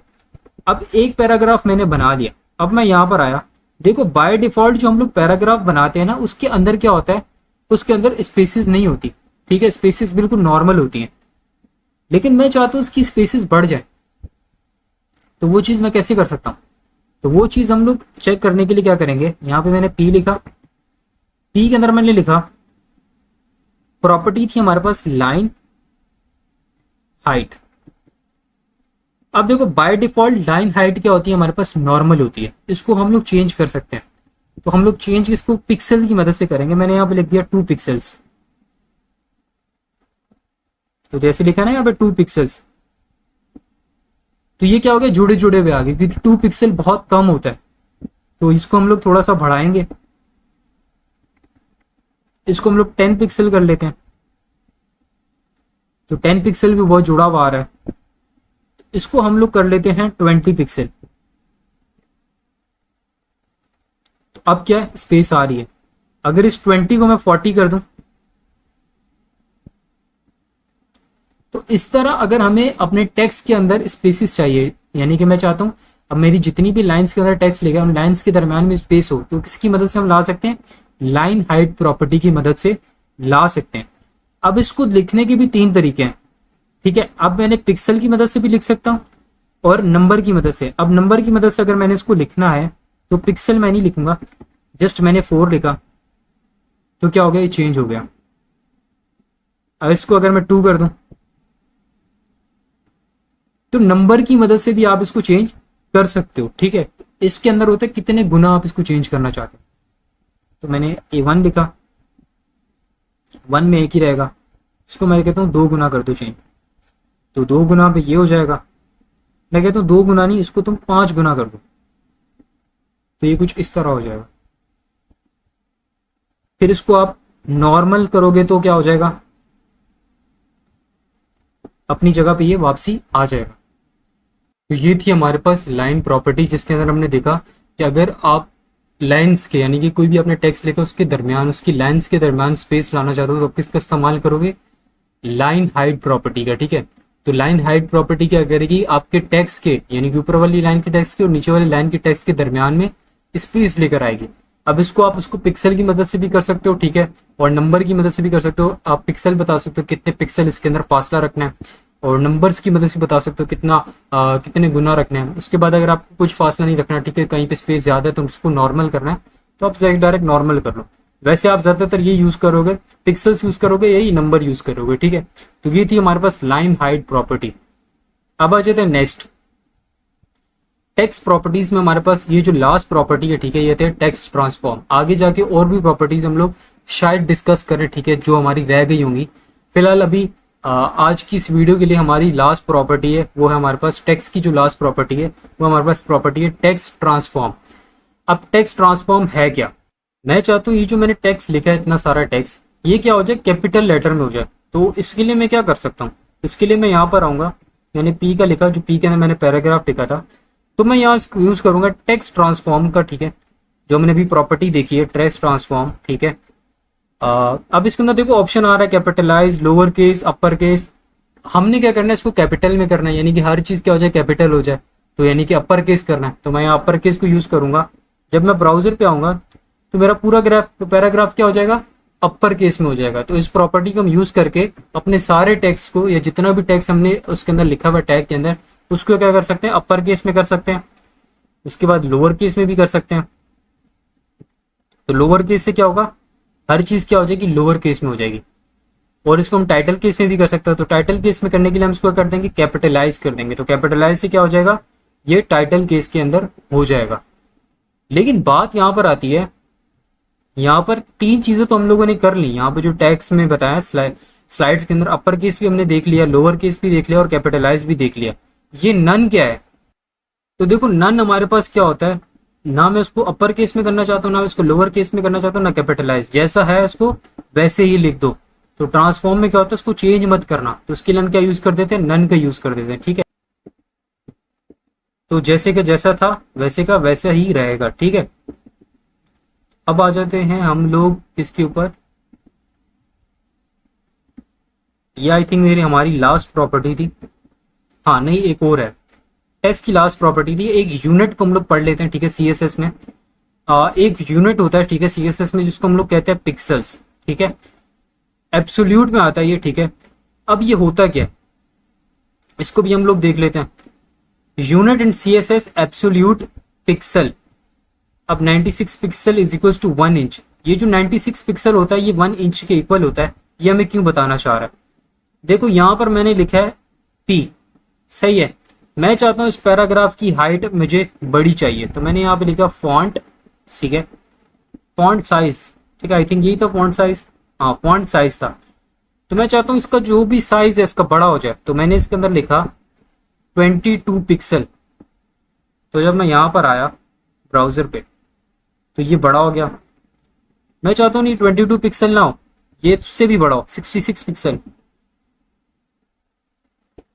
तो ये और बड़ा हो गया। तो इस तरह आप अपने टेक्स्ट को बड़ा कर सकते हो। ठीक है, तो मैंने आपको बताया था ना कि आप अपनी हेडिंग को, कि हेडिंग आपको किसी टेक्स्ट को बड़ा दिखाना चाहते हो, बोल्ड दिखाना चाहते हो, तो ऐसा नहीं कि उसको H1 या हेडिंग टैग से लिखोगे, आप उसको आगे जाके CSS से चेंजेस कर सकते हो। तो वो चेंजेस ये थी कि उसका फॉन्ट साइज बढ़ा सकते हो। ठीक है, वो चेंजेस ये थी कि उसका फॉन्ट वेट बढ़ा सकते हो। तो ये चीजें आपको अभी CSS में आगे पता चली, जो आपको मैं मना कर रहा था, ठीक है, अवॉइड करने का बोल रहा था, किसके अंदर, HTML के अंदर, कि आप किसी भी टेक्स्ट को बोल्ड दिखाने के लिए या बड़ा दिखाने के लिए उसको H1 में या H2 में नहीं लिखोगे, हेडिंग टैग्स में नहीं लिखोगे। उसके लिए आप उसका फॉन्ट साइज बढ़ा सकते हो और उसका फॉन्ट वेट बढ़ा सकते हो। ठीक है, तो अगर मैं इसका फॉन्ट वेट कर देता हूँ 45 पिक्सल, ठीक है, और साथ में फॉन्ट वेट इसका बढ़ा, फॉन्ट साइज के ऊपर बढ़ा दिया, फॉन्ट वेट इसका मैं यहाँ पे कर देता हूँ 700। तो अब आप देखना यहाँ पे फर्क क्या आएगा, देखो सब H1 के बराबर हो गया।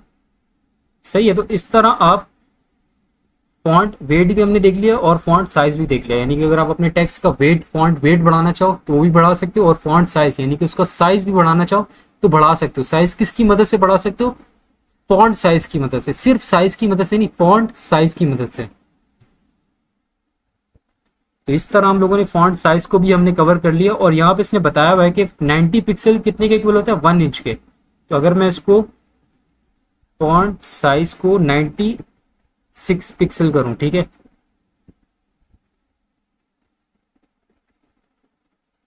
तो ये किसके इक्वल हो जाएगा, 1 इंच के।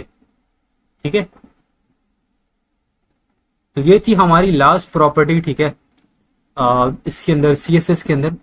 आज की वीडियो में इतना ही। ठीक है, नेक्स्ट वीडियो के अंदर हम लोग बाकी प्रॉपर्टीज को डिस्कस करेंगे। आई होप आपको ये सारी प्रॉपर्टीज समझ आई होंगी। ठीक है, जिसके अंदर हमने यूनिट प्रॉपर्टीज, टेक्स्ट ट्रांसफॉर्म, ठीक है, टेक्स्ट ट्रांसफॉर्म में हम upper case, lower case, capitalise कर सकते हैं टेक्स्ट को।